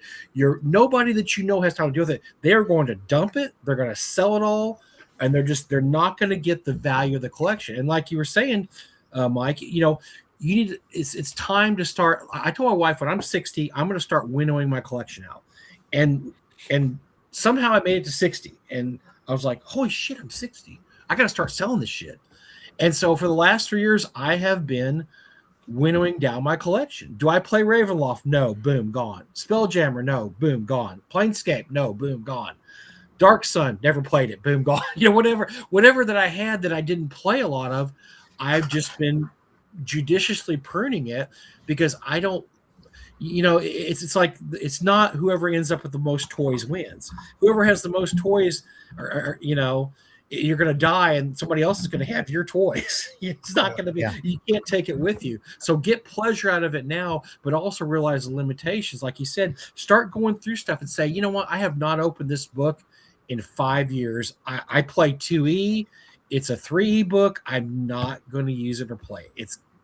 Get it out the house. Like, who's the chick, Marie Kondo, that, you need to go through all your stuff. I mean, she doesn't. Spoilers. She doesn't actually do that anymore. She's moved on in her life. She got backlash. And she's like, no, I don't do that anymore. I was like, but the idea of, does it personally give you pleasure, or do you actually use it? I understand that because I'm one of those people myself. I've got an attic full of boxes I don't go through that probably have 1,000 like pulp paperbacks in there. I love paperbacks, like detective paperbacks. They're not giving me any pleasure right now because they're in a box in the attic. I mean, so who am I helping out by just keeping them there? And and they're not worth a lot. Pulp paperbacks are not worth as much as you think they would be. I'm not, they're just taking up space at this point. They're just taking up space, and God knows I'll probably have a house fire in a week and they'll all be gone, and I'll go, oh shoot, that sucked. So yeah, the thing to do is collect what you personally love. Make sure you have an exit plan. Make sure that if something happens to you, that somebody that's going to deal with it, or you have so many people don't have an index or a catalog of what they have. That helps sell your collection so much. If you can hand your index to somebody, I don't have one. If you can hand it to somebody and say, here's what I have, would help your widow or your kids so much, because somebody I can look at that and say, okay, here's how much it's worth. And this are worth a lot. I can look at it I had a guy a couple years ago that said, I'd like to sell my collection. I knew him. He had this giant collection. This is awesome. Do you have a list of what you have? No, but it's all my storage shed. What am I supposed to do? I mean, go over there and look through every box you have. Like, well, yeah. I'm like, I ain't doing it. You're going to have to write them all down and get a list and to show people. Well, here's the thing though. You talk about collecting what you enjoy, like this wall over here and the wall over there in the garage. I've got arcade machines, full-size arcade machines, because I collect them, I restore them. Mm-hmm. I haven't done much with them in the last 5-6 years, but it's been my hobby forever. So I've got my gaming stuff, I've got my arcade stuff, I've got a few different hobbies. Mm-hmm. Well, that's one of those. It's one of those things where, like, I've already talked to my wife. I'm like, if, something happens to me, the people that are in the hobby with me, because I run a Facebook group for New York State. I've run it for 15 years now, and there's a bunch of people on there, and she knows those people. I'm like, if something happens to me, get a hold of Tim, because Tim will help you get all that stuff sold. You know, I See, told her, see, Mike, you've gone one step beyond what most people go beyond, because they'll tell me, I've told my wife what's worth a lot. That doesn't help your wife. no, it Your doesn't. wife, first of all, she's not going to remember what you told her, Right. unless you say this box right here. But even then, what is she going to do with that? Right. You've already gone one step beyond, because you said, here's who you need to talk to when something happens to me, because you're not going to be able to deal with it. That's actually smart. And you'd be surprised how many people have not even gone to that step. They've just said, oh yeah, my kids know it's worth a lot of money. Doesn't mean anything. But I do know from collecting the arcade stuff, like going back to what you just said about he's got his books in a storage unit. What are you going to do with that? Well, like when people tell me they got a game, I'll go, you know, I'll find it on Craigslist or Marketplace or wherever, and I'll go and they're like, well, I don't know if it works. I don't even want you to plug it in. I don't care if it works because I'm going to offer you something for it. If you plug it in and it doesn't work, the price is going to go down. If you plug it in and it does work, then the price probably ends up going up. There you go. So I'm just like, you know, if they've got it in a storage unit, I'm just going to be like, you know, we're going to take a glance at it and see, oh, if it's all D&D stuff, second edition, first edition, I'm just going to offer you a price for it. And if you don't like that price, then come up with an index of a list of everything, and then we'll go from there. But if you're just going to tell me you got boxes in a storage unit, we're going to make you an offer, and that's it. We're going to walk away. Absolutely. And it's going to be here's what I think, because your offer is going to include the time it's going to take you to have to go through their price, everything. I tell people that. I say, look, you know, and you know, I used to work at a comic book store too. We would tell people coming with 16 long boxes. Well, how much? And we wouldn't even look at the boxes. We're like, oh, we'll give you $50. Well, you didn't even look through them. Right. Well, to look through it, your offer may go up or it may go down. If it's a bunch of image, whatever, it's going to go down because we don't care about that. Now, if it's all Silver Age stuff, it may go up. Are you sure of what you have? Is there enough valuable stuff in there that is, you know, worth me going through there? Because you're taking up my time now, and because of that, you know, I'm going to include my time as value. My time is valuable. It's going in there and looking at your collection and find out what's valuable, what's not. Basically, you're pricing their collection for them. Now, I'm going to go through the collection, then I'm going to tell you it's worth this much, and then I'm going to offer you that much. You're saying, well, no, you just told me it's worth this much. I said, so you have to understand, if I go through your collection, I may adjust, like you said, up or down. It's going to depend on what's in there. Most people, you know, as we found out, would overvalue their collection. They overvalue condition. They overvalue rarity. They overvalue a lot of things. And they're often very sadly mistaken on the value. Well, Roger doesn't. If you buy from Roger, you know it's going to be in mint condition because he just buys it and throws it on his shelf. Well, there you go. No, that's not true. Okay. Listen, Dave asked a question a few minutes ago. I just wanted to get to it. I have not read the Thundar comic yet. I know there's like a second issue that's come out already that I got to pick up, but no, I haven't started reading it. I don't know if you're into Thundar, Mike. They restarted. I saw that, but I'm not. I don't buy a lot of comics anymore, unfortunately. Yeah, I'm still. I don't either, but I saw that. I'm a big Thundar fan. So, by the way, I started selling off my comic collection. I have about 60 long boxes, and that's another thing that hit my to-do list. And so I've been selling a lot of comics in the last years. Probably more comics than games, to be honest with you. And because comics are actually doing very well right now. If you have a comic collection and you thought about getting rid of it, it's actually a good time to sell comics. They're doing very well. So yeah, I've been divesting myself. And by the way, what Dan says about Jim Kitchen, that's true. Definitely a slacker. You're either acquiring or you're disseminating. That's your two areas. You're either collecting stuff or you're getting rid of stuff. And right now, my phase has moved over to getting rid of stuff and not collecting anymore.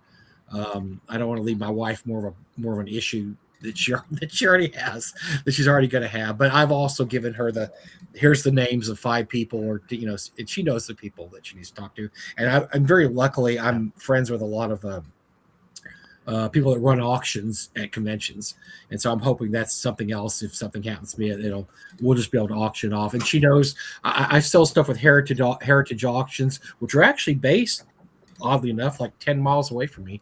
Nice. I've sold stuff on, of course, I do eBay, and so I have a lot of different areas this goes on. I have a comic book shop that I sell my comics to, and they actually do consignment for me also.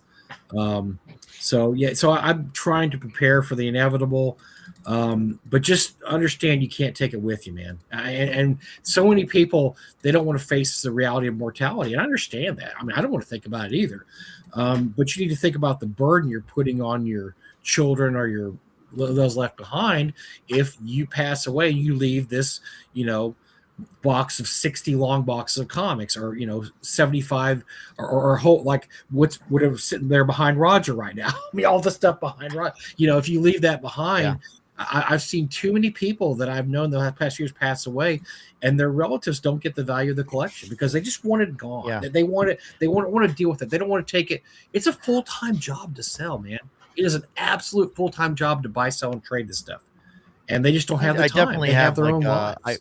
I've started a list, and I mean I got to finish. The wife knows. Like again, I know you said like don't say this, but like the wife knows what's valuable. But no, I've started like trying to make a list of what it is. So. No, the reason I just make fun of that, Roger, is because so many people, when I say, "Are you ready for this inevitable?" Oh yeah, my wife knows it's worth something. Yeah, the wife and knows, I'm telling you, dude, I've known 7 people that have passed away in the last few years. All their wives knew it was worth something, and all of them just wanted it out of the house. Yeah. They don't care that it's worth anything. For them, it's just something. It's a mess. Get it out of here. So them knowing it's worth something and then being able to deal with that fact are two different things. Yeah, I have a list of like some of the more valuable stuff and like what it is and condition, and because some of that stuff is hard to, well, for a non-collector or whatever to look at and say, like I bought a white box last year, and so it's like somebody, like a collector, can look at it and say, okay, this is a 5th printing, but like no, like my wife isn't going to know, or that's going to be a more complicated to try and look that up, Right. But yeah, so I've got stuff like that written down, but I do have to keep a better log of like everything. Sometimes it's hard because so much stuff comes in. Right. Oh yeah, exactly. So I haven't actually taken the step of I haven't given my wife a name of somebody to contact if she needed to sell my tabletop gaming stuff. And part of the reason is because I'll give her my phone number. No, part of the reason, part of the reason is because the hobby is very much like the arcade hobby. Like the guy, Tim, that I told her, Tim's a good friend of mine. I know I've dealt with Tim many times over the years. Tim's a straight shooter. He's not going to screw somebody. There are people in this hobby that if she called them, they would give her pennies for that collection just to make what they can. Yeah. And that's not the goal here. If I'm going to leave this stuff behind and she's going to sell it to, take care of herself or the kids or whatever, then she needs to get some money for it, not just pennies on the dollar because somebody's a cheap ass that, But that's what we try to tell people, that the predatory aspect is part of the hobby, and you have to be. That's why. Would you rather deal with this, or would you rather have your wife deal with it, who doesn't know, or would you rather deal with this now? Now, and I'll tell you something. So I've been in pretty much get rid of sell mode since I'm 63. I just turned 63 since I'm 60, and I'll tell you something, guys. I'm happier. I'm actually excited to, number one, see stuff go into somebody's collection that is actually genuinely happy to get it, because they're like, man, I never thought I'd get the orange B3. Went to a guy, he was so happy to get it, and he's going to treasure it, and he told me, I'm never selling this. He sells some, I don't care, but it was great to see it go into a collection of an actual somebody who appreciated it. You're going to have more room for stuff. You're going to realize a lot of stuff you have, you don't look at, you don't care about, and you don't even realize it's gone for a year later. You have no clue that it even ever passed your hands, because it's gone, and you never looked at it anyway. You're going to get down to your core stuff that you love, that you believe in, that you look at all the time, and that's all you're ever going to really need anyway, is your core kick-ass stuff. And look, if you want it all, I'm going to tell you a secret that maybe not everybody knows. It's all available on the internet. It is. Google whatever you want to Google, and usually a PDF pops up. The first result, Dragon Magazine number 52, PDF pops up. Oh, illegal PDF. Hello. And so it's all available. That's part of the reason why I'm like, I have some Dragon magazines and stuff, but like nobody would want them because they're all, I mean, they're in really rough shape, so they're really not worth anything. But I mean, I should sell them as a lot or something, because like I have them digitally, and they're a lot easier to search. They're a lot easier, like I'm not going to go digging through that pile, to find, oh, there was this adventure module that was really cool. That's in Dragon, 108. And then it's like, you're trying to I can I can find that in 60 seconds, Roger. Seriously, Yeah, that's what I I tell know. people. It's like, well, but this module, like, dude, give me 60 seconds, and if I can't find it, I'll buy you a brand new copy. And I get on Google, go, Yeah. So and, listen, there it is, PDF. You have your module. Yeah. listen, you got a lot of people that really hate on print on demand stuff, right? You brought it up Sure. earlier. I've got a lot Sure. of print on demand stuff. I like Sure. it. It allows you to take things that you Yeah. might be able to take an adventure that people are asking $60, $100 for, and pick it up for $15 or $20 on drive-through. And if it's just for play, who cares? Who cares? Yeah. The only ones There's that people I've get got. bent out of shape. Yeah. So There's I've people get bent out tried. of shape about it, but yeah. I've tried to go out of my way to get things that had maps in them. Like if I'm buying Mhm. something that has a fold-out map, I'll try and get an original so I can get the map. Right. But I bought myself a comb binder last Yeah. year. Very nice. Yeah. That's good for, 100 by the way, that's great for table play because you can fold it over and lay it on the table. Yep. It's I always great. have Oh, yeah. have so much stuff here. I can't even tell you how much. There's so much stuff that's comb bound, and you can get these PDFs whether you find them on the internet or you buy them off a drive-through. They're available, and I will tell you, I know there's a lot of people that don't want to buy anything, but some of the old PDFs that are freely available are shitty copies. They Yeah. are. You know? And Go- that's if- so Early scans are pretty bad. the Yeah. argument about POD is that people get mad because they say, well, people try to pass off as original. I say, dude, if you are over the age of 10 years old, you are not going to mistake this stuff Yeah. for original stuff. It's a lot of the PDFs, like you said, are bad. They're all saddles, not saddles. Yeah, they're all saddle stitch, not staple. I mean, there is so many tells that you can tell this is a copy and not the original. Right. That you should have no You were problem. talking about the orange B3. B3 is my favorite module. It was the first one I ever played in D&D. And somebody said, "Oh, do you have the orange copy?" No, I've got the green copy, but it's signed by Errol Lotus, so that's awesome. Very cool. But Yes. I told my wife that I was looking for an orange copy because I think it would be cool to have. I didn't know that they were $15,000. Yeah. I would never pay I've- that much for something. I've seen them for 12. I've seen them out there for The 12. copy I sold So- was shrink. It was still shrink wrap. So But that is one Stephanie thing. starts looking and she's like, "Oh, here's one on eBay for $200." I looked, I went, "Fake." Just It's a POD copy. a mile away. You could. There was a tell minor that's not scandal it. in collecting circles about, oh gosh, a month ago. So there's a module called ST1. Oh God, I'm just blanking out on the name. My God, my collector. I need to ST1. Oh God, what's it called? Up the Garden Path. It was given away at a garden show in England in the late 80s.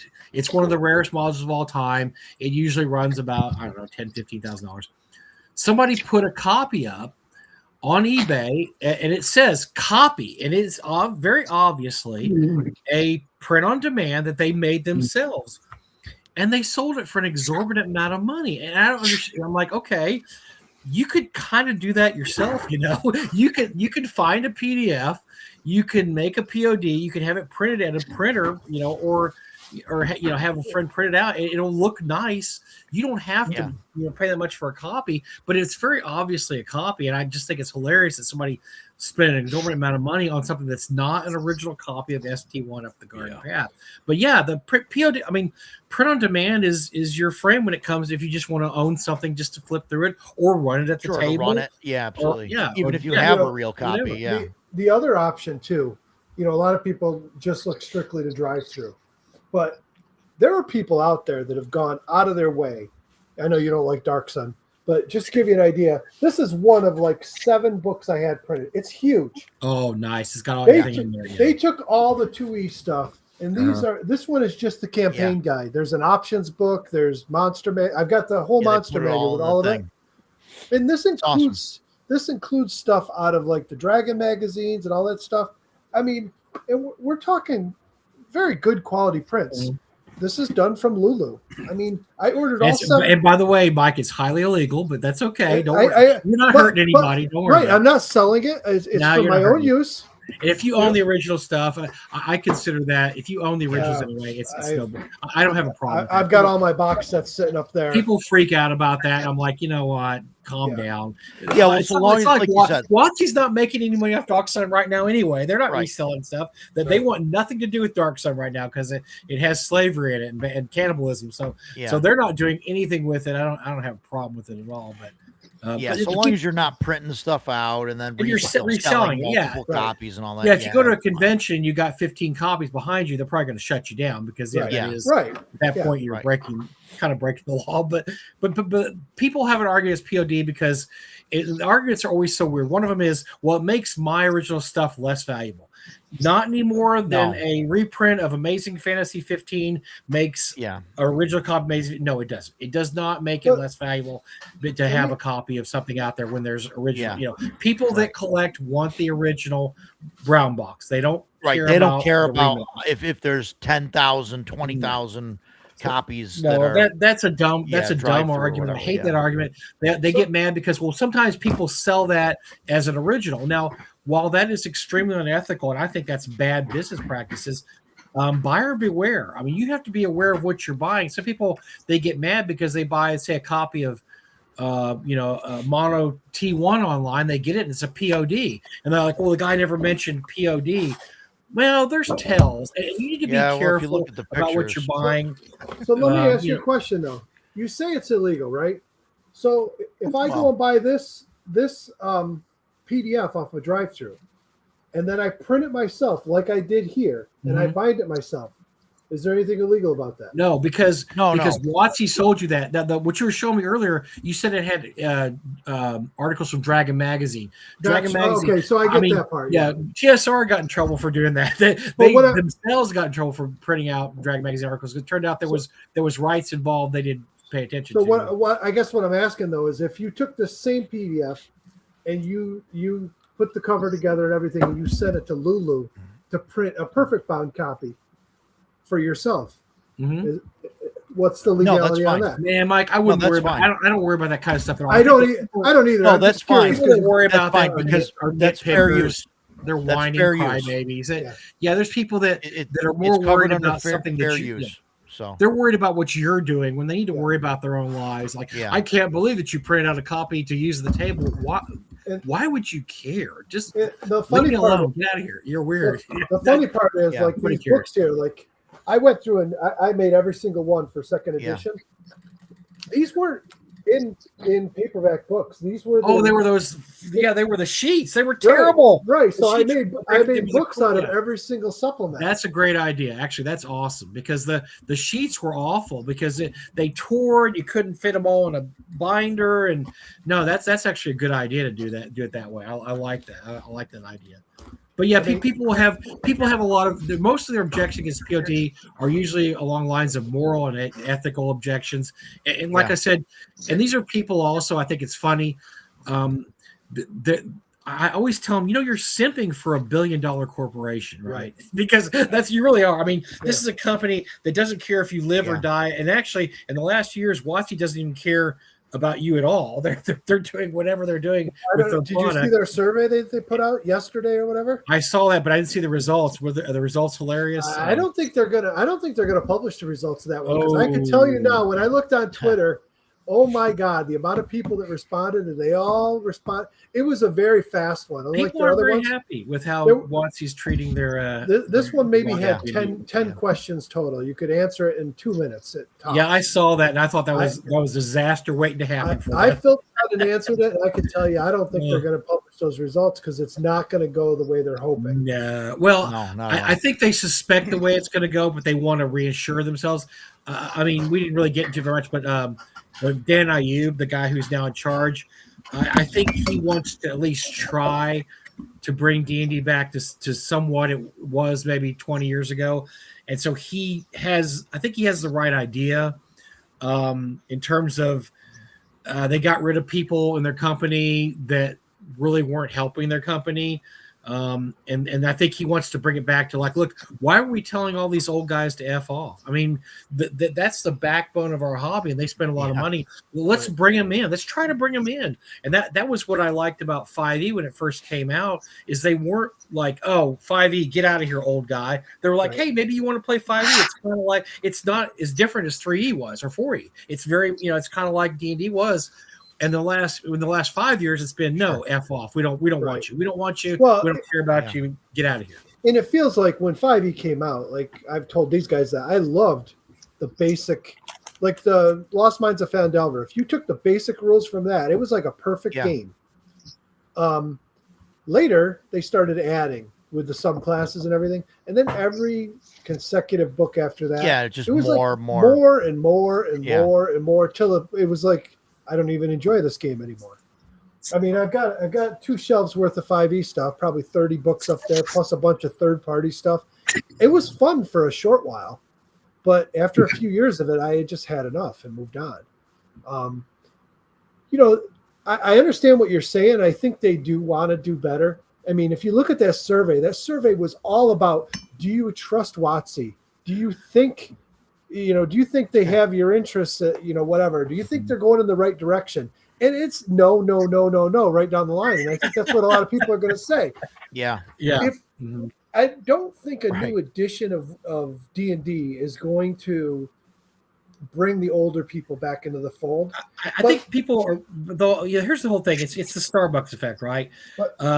I don't play D&D 5e, but it brings more people into the hobby, and those people a lot of times start playing the older games. I've seen it with my own eyes, and they start playing OSR type games. They start playing Shadow Dark. So I think it helps to have a healthy front runner. Yeah. But I think the last few years, that front runner wasn't healthy for the hobby, because they were basically telling their own customers, get lost, we don't want you. They were making a lot of changes to the game that no one wanted, that used to play. They were catering to a very small minority of fans. They're like, I would like a cozier D&D where you play baristas and you're a school kind of like Harry Potter. Nobody. 10% of the people that played D&D wanted that. That was not a majority type decision. That was something that they wanted. I would really like to know how successful. It was extremely successul, Mike. I know people that it did very well. The reprint books did very well. I don't understand. So I understand splitting the hobby between multiple games isn't the brightest idea. But you've split that hobby. I mean, there are gamers that have left and they're not coming back. Look at it this way: if those people aren't already buying your product, isn't it better to sell them something rather than nothing? Yeah, right. So you're not taking money away. So if you reprint, let's say, the first edition books, you're not affecting your bottom line negatively, because they're already not buying your 5e books. Yeah. They're never going to buy your 5e books. They don't want your 5e books. They have nothing to do with WotC. But that is a product that I bought. I also bought the Dungeons of Dread and the A1 through 4 book, and then the S1 through 4 book. I bought those also because I wanted to support what I thought was them supporting older D&D. And that's something, but I don't spend any money on WotC. Yeah, I don't spend any money on WotC except for stuff like that. These two, unfortunately, were there you go, because I missed them initially. Yeah, I'll buy those, and I'm not buying anything 5e puts out. So all they're doing is helping their bottom line. They're not hurting their bottom line, and I'll never understand.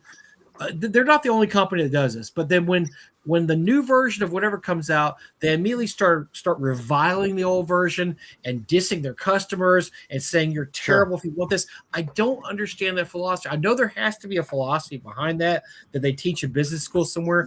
I don't get it, because you can sell 2 different things to 2 different people. Right. I mean, the Coca-Cola brand isn't just Coca-Cola. It's 5 different. I mean, the Dr. Pepper brand is Dr. Pepper, Pepsi, I mean, they don't just sell one cola and say, well, we're not going to sell Dr. Pepper anymore because we sell Pepsi and we don't want people drinking Dr. Pepper. No, they say, look, if you want Dr. Pepper, buy Dr. Pepper. You want Pepsi, buy Pepsi. It's not going to hurt us. So I don't get the fact that they just try to oh man, the old versions suck, and you suck if you want to buy them, and if you used to play them, you suck. And by the way, the people that wrote those versions, they suck too, because they were bad people. I mean, what does that do? I mean, how does that help your hobby at all? What kills me about it is the originals of those reprints the 2E ones are more valuable than the 1E ones. I don't know if they sold less of them and that's why or what, Probably, but those yeah. books are going for a premium now. If you try and find one of the hardcover of those reprints, they're just super expensive. And it feels to me like there's a market there for all the players that you lost, the guys that are still playing old D&D. Absolutely, yeah. That would easily buy those books in a good quality, not a POD, but a good quality print, because there's no doubt there's a difference in the quality. They won't do it. Sure. It's not just because there's a lot of reasons. I mean, some of them are political. I'm saying political in the terms of gaming, not politics. No, but a lot of it is, if you give too much credit to those who came before, you're denigrating my work now, which is not true. It shouldn't be true. But they've done a lot of work over the last few years telling us the original creators of D&D weren't good people and didn't put out good product. And so they've already poisoned the well. They're trying to, Yes, and they're well, they doing can't that to go try to back. burnish their own product, which is a terrible business decision. And I will say this for Dan Ayub, he hasn't done that. And it seemed like he came in, they got rid of some of the more egregious people that work for WotC that were doing that kind of thing. And these are people that have left, you can probably guess the names, people that left in the last few years that were fired. Well, they weren't really fired, but they weren't fired. They were told to get lost or we're going to fire you. And they're the people that were saying, no. This is all terrible stuff. You need to buy the new stuff. I have a little faith in Daniel, not a ton, but I think he's approaching it, from what I understand, people that know him and have talked to him, he's approaching it from the right point of view. Is that no, we don't want to denigrate these people that created the hobby. We don't want to denigrate people that played the old versions of the game, but we want them to buy our new stuff. But we're not going to do that at the expense of telling them they're worthless human beings. I don't know. I don't know that they have anybody in design positions anymore, though, that have any experience with old school stuff. That's the problem. That is, I mean, at least with guys like with Merles there and Perkins there, they at least have some old school cred. They've been around a long time writing. I'll tell you something though. Those are the people I'm looking at. No, actually, I like Merles a lot, but Perkins and what's his name, Crawford. They're terrible for the hobby. They were terrible for the brand. They were the ones pushing a really terrible agenda there, which is the new stuff's good, bad stuff, old stuff's bad, old people are bad. And I know that they do, like Perkins especially had a long career in the hobby, but he was one of the worst people to push that view. And so the other guy, I can't remember his name, the guy, they both left at the same time. He and Perkins both left at the same time. And they were some of the worst people. And I know a lot of inside info on that. And they were the ones pushing these are, our version, what we're doing now is more important than anything that's ever been done for D&D. Screw the things that happened 34 years ago. So and Mike Merles has an old school background. I've talked to him at convention before. I think that he had his heart in the right place in a lot of things, but he got in a power struggle with the other guys and they won. And so that's why he got booted. But he was more old school, sensible in a lot of ways than a lot of the guys that stayed behind. And once he left, he was probably the last person there that was actually pushing any kind of old school sensibilities. Once Mike Merles got booted, then they're like, okay, cool, we're going to burn this to the ground. That's pretty much what they did. We're going to tell the OSR people to stop publishing their stuff. We're going to, this and that. That's when all the really bad stuff started happening. Well, that was it for me. I'd always said like a classic, like if they released like a classic version of D&D, cleaned up version of like first edition or whatever, like that it would do well. But like once slowly they move toward, there's a Badmouth and everybody and everything. And as soon as the OGL thing happened, like that was like, for me, that was like the final straw of like, okay, I'm not going back. It's good. So, it's good. They would have to do so much. No, it's good that it happened because it was the curtain pulled aside. It was like, here's who we really are. We really don't care about you, and we don't care about you playing D&D. We want you to buy our product now, and we don't give a damn. That was a very good moment for the hobby because for those that don't remember, a few months after that happened, Shadow Dark, the Kickstarter came out, and she got $1.8 million, and that was a total sand kick in the face to watch. that was people saying, nope, sorry, we like the OSR, we like old school gaming. You guys can go jump off a bridge because we're going to support Kelsey and her game right here. Yeah, I exactly. still have to wonder how much of the blame, though, can be placed on the individual developers or WotC itself versus Hasbro. Because you got to remember, I mean, what company out there, look at Blizzard and Activision, and look at all these game companies that have been bought out by mega corporations. They all change. But Mike, so Hasbro, so you got to understand what a small part of the business D&D actually is in terms of money. Now, in terms of money, Magic is gigantic. Pokemon's gigantic. I mean, their board game division is gigantic.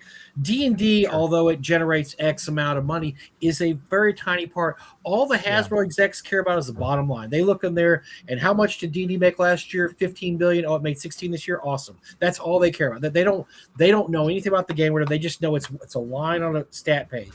And so, as long as it's still coming out and they have the IP, I think they really, really wanted the movie to do a lot better. I mean, it would have been nice if the movie did a lot better. I thought the movie was fine. I get in arguments about old schools all the time about the movie. I thought it was fine. I think I enjoyed it. with it. But I think that they wanted to do a lot better because that could have justified a lot more money being thrown back into the business. But the developers, I would say the last years, they have a lot of people that don't know what they're doing. The writers aren't that great. The developers aren't that great. They're putting out products that nobody cares about. I know there's a lot of Spelljammer fans out there. Do we need a Spelljammer box set that sucked?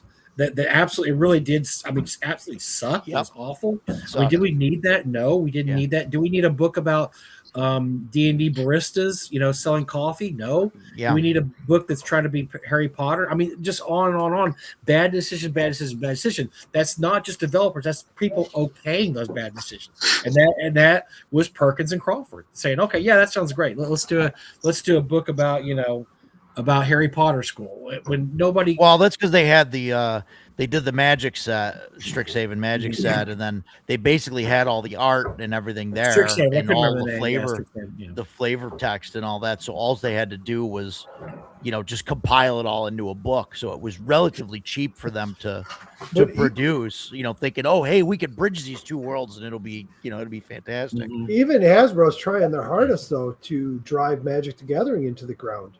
I mean, seriously, they are milking that cow. That cow is so skinny; it barely has any milk left. Yeah, but you know what though, Mike? You know what though, guys? They keep coming out with sets, and they more and more every year, and people are pissed about it.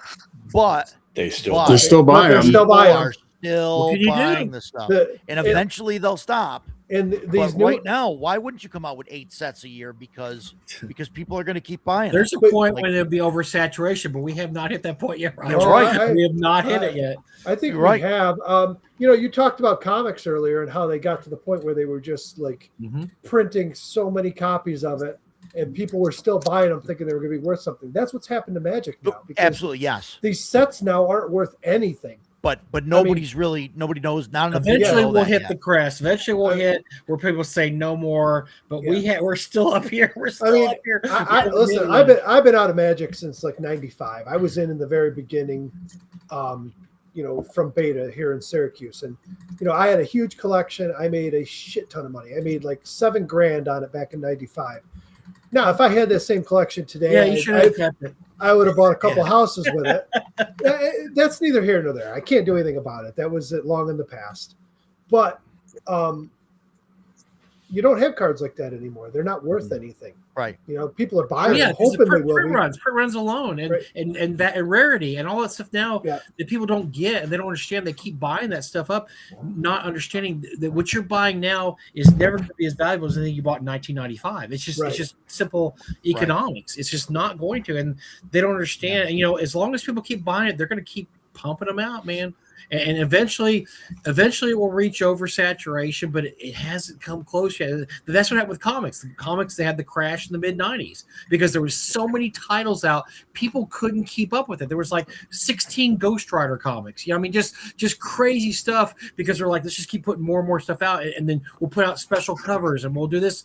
And people just kept buying it until a certain point people said, no, I don't want a prism cover of, of Ghost Rider 55, or, Yeah. they just, after a while, they finally came to that point.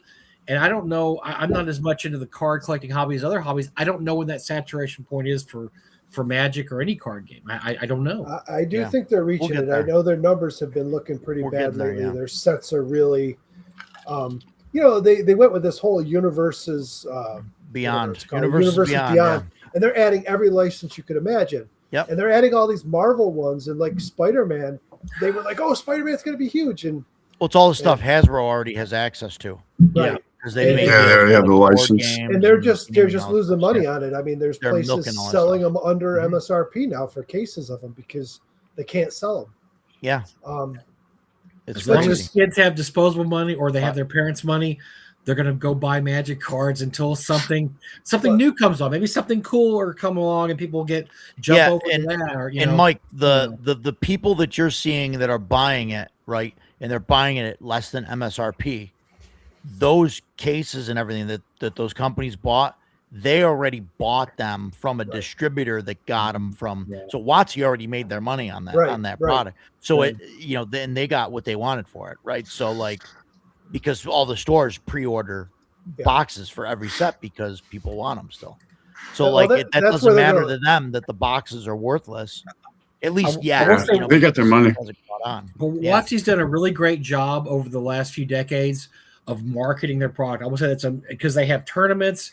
Every store I know, most game stores I know survive because of Magic card tournaments. I mean, that gets people into the store, and when they're in there, they buy comics, they buy games, whatever. So they've done a great job of making Magic an integral part of the game store experience. I mean, every time I walk in my local comic game store, there's some guys playing Magic cards in the corner. I mean, it's ubiquitous now. So that's what they really succeed at, is making that. And now you have kids that their parents played, and the parents like, oh yeah, I remember Magic, that was awesome. And so you've created a whole generational thing. They've done a really good job with that. The marketing has been excellent over the last 20 years. Dan's got the Watsy digital gaming's 1.5 billion net revenue from total of 4 billion according to 2024 annual report. Of that 1.5, $1 billion of that is tabletop gaming, and $500,000 is digital and licensed gaming. Yeah, Right, but like he Wow. just said in the next post, that's Yeah. not differentiating between D&D and Magic. Sure. yeah. And I agree. That I isn't think- then, yeah, I- Magic I think is most of it is lion's Magic. share. Yeah, lion's share Sure. of that's Magic. But definitely. but Yeah. they're running into issues right now. I don't know if anybody's followed. I don't like, I'm not into Magic anymore, but I've been following the news lately because they're getting threats of lawsuits and everything else over what they've done with it, because they're misleading investors too by overprinting these cards and inflating their numbers. And their shareholders are like, what the hell's going on here? We're not getting the return. That's the first warning sign there may be a crash coming when that kind of stuff starts happening. Because the same thing happened with comics. I remember about 95 or so, at there was an annual stockholders meeting at Marvel Comics, and they had people going, maybe we don't need 16 Daredevil comics. They were kind of starting to throw that out there, like, but they're all selling. Like, yeah, but this is not sustainable. And it wasn't sustainable because it did, maybe we don't need, 16 alternate covers, although they still do alternate covers still do really well. So there was people that were Yeah, but there's too yelling many out now. Like Yeah. I don't remember what it was, but I went to went to get a comic. I think it was for my wife, for Jean, and I was looking at like the alt covers, and it's like A cover, B cover, C, D, E, F, G, H, and I'm like, what? Are you kidding me? Like, they got one regular. It used to be one regular cover, and then you'd have like a special cover, and then Right. maybe like an ultra rare, ink or hollow foil or whatever, something like that was it. And now it's like, it doesn't matter because there's like 14 different covers, and as soon as the second printing comes out, they're gonna have a 14 new ones. Like it's ridiculous now.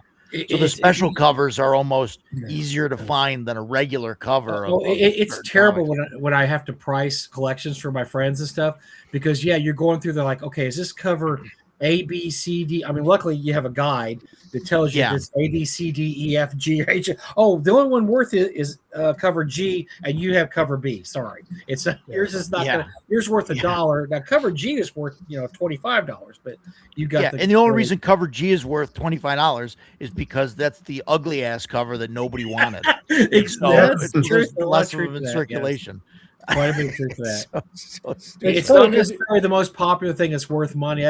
People bring comic book collections and say, "What are you looking for?" I said, "I'm looking for stuff that went under the radar, like the first appearance of Wolverine's daughter. I don't know if you remember her. She's the chick. I can't remember. X-23. X-23. Why? Nobody bought her first. Nobody. She appeared in a comic called NYX or something. It was just some weird comic, and she appeared in there. Yeah, nobody bought that. Nobody went to the shelf and said, "Oh my gosh, Wolverine's daughter." So yeah, that's going to be worth a lot more than a super special issue #1 that we're advertising and we're putting on TV. Right, because 100 million people went and bought that cover. So that's a tip, guys. If cover G is the ugliest cover out there, the ugliest buy shit that one, and you will be because never go no wrong. one will buy it. They'll send them all back, and you'll have one of 100 copies that are left in good shape. So get that one rated. You can look at whole runs of comics. Like look at the comic of Werewolf by Night. Not a very good comic, and the artwork wasn't good. God bless Don Perlo, not a great artist. There's 2 issues that are worth anything in that entire run, and that's the first and second appearance of Moon Knight, and who was just thrown in as an opponent for Werewolf by Night to fight. But that's the only 2 issues that are worth anything. Was the Moon and look. So if you're looking at comic collection, look at the issues where somebody pops up that later went on to fame and fortune. But make sure it's a crappy comic like Werewolf by Night was that nobody was buying anyway. And look for the who appeared. Who appeared in this crapo comic that later went on to fame and fortune. And that's where there's a lot of Star Wars comics that way, by the way. I didn't collect Star Wars, but I bought some collections over the years. And the Star Wars comics that are worth anything are the weird one that first appearance of Renlo, Kai, whatever. Oh, I don't know who he is, but this is his first appearance. It was in the middle of the storyline, and boom, that issue's worth $200 or whatever. Yes, look for the people you've never heard of, or look for the comic runs you've never heard of, and the appearance of somebody that you didn't care about, and that's then you're okay. You're good. So we're at we're almost at the 3.5 hour mark. Holy crap! You guys got any more questions for Mike? I have get this guy. This guy's loudmouth. Get him off. Get this bad Mike guy going. Go ahead, Jason. Should you decide you need to sell your cover of Greyhawk Adventures, I am looking for one. I'm just putting it out there, man. If you feel like you got to get rid of something, you let me know. Greyhawk Adventures? That's not a hard one to find. It is for me, sir. Really? Okay. I probably have a copy laying around here. If I do, Jason, I will Everyone's been telling Ducato that the second edition Player's Handbook isn't hard to find, but he can't find one of those either. Well, those have gotten hard to find. I will agree with that, because I used to find those for $5 everywhere. And the 2E stuff is because, once again, 30-year rule. 2E came out 1989, 1990. It's been 30 years. The people that played it, they want the books back. When my group decided we were going to play 2E for Dwarrow Deep, they had the books, except one guy didn't have it. And I'm like, you could find it. He's like, I can't. I looked on I was like, you can't find them. And it turned out my brother and I had we had extra copies from back in the day. Nice. But he looked, he couldn't find them. He looked everywhere. He couldn't find the 2E books. So I agree. Same. And I'll be at WizardCon with Mike in a little over a month. So if you guys do a deal and you want to save shipping or something, I'll look and see if I got anything that like way. that. Just let me know. In your boxes back there with your pulp. I still find, dude, since I started selling my stuff, I've been looking through boxes. I find stuff. The other day I'm looking through a box. What's this? Oh, it's a copy of Dungeon Revisited, Night of the Walking Wet. This is something we put out for North Texas a few years ago. It's the Night of the Walking Wet, a Janelle Jaquays dungeon she wrote. Oh, wait, hold on. And I happened to open the copy. Oh, they're all signed by Janelle, who unfortunately passed away a few years. I'm like, okay, why is this in a box that I can't sell? And I've got I've got a whole slab of them. I'm like, good Lord, this is why I can't die until I get rid of all this shit.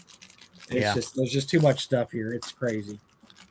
So, That's and I fantastic. found a bunch of books Well- signed by Elmore too, that like paperbacks. So I'm looking, I'm like, this is weird. Why do I have all these Dragonlance paperbacks? And then I open them up like, oh, it's signed by Oh. Elmore. Nice. Oh, that's why. Nice. Yeah. Yeah. So what else? What else we got for Mike? Anything? No. Anything we're Make dying to us- ask him?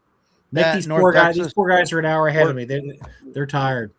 We're just Yeah. done. We're done hearing you talk. Yeah, it's almost 9:30. Look, I had a Over blast, there, you guys. know? This is like sitting around with a bunch of your buddies and talking D&D. There's nothing better than doing this. Yeah, I did- and I mean, I you just only wanted to- pissed off like 3 people in the chat. I mean, Yeah, so I it mean, wasn't that's bad. the record. That's not a bad track record for you. I know Talking Crit, we usually piss off 3 people in our first 5 minutes. So let me plug Talking Crit. That's Wednesday Yeah, nights. absolutely. Eric Tankar, myself, Jim Kitchen. We talk. We're two. Unlike these guys, we don't go all night. We go for 2 hours, 7 good to stuff. 9 p.m. Central, good and we stuff, talk yeah. about current stories in gaming. And we also we almost always have a small press publisher. We love small press guys. We love guys like Roger that put on small conventions. Have we had you on Talking Crit yet, Roger? Can't I was remember. on one of the shows. Yeah, with, but so I don't remember if it was we're always Chris. pimping for the little guy, and we always have that on, or we will talk about current events. And like I said, we curse, we drink, we pimp what we want to pimp, and we also piss people off. Like halfway through the show, half the people are pissed off. So, but yeah, check us out. We're Wednesday nights. We've been doing it every Wednesday night for like the last 5 years or so. Eric and I. Jim just joined us a couple years ago. He's been a great addition. Yeah, it's good stuff.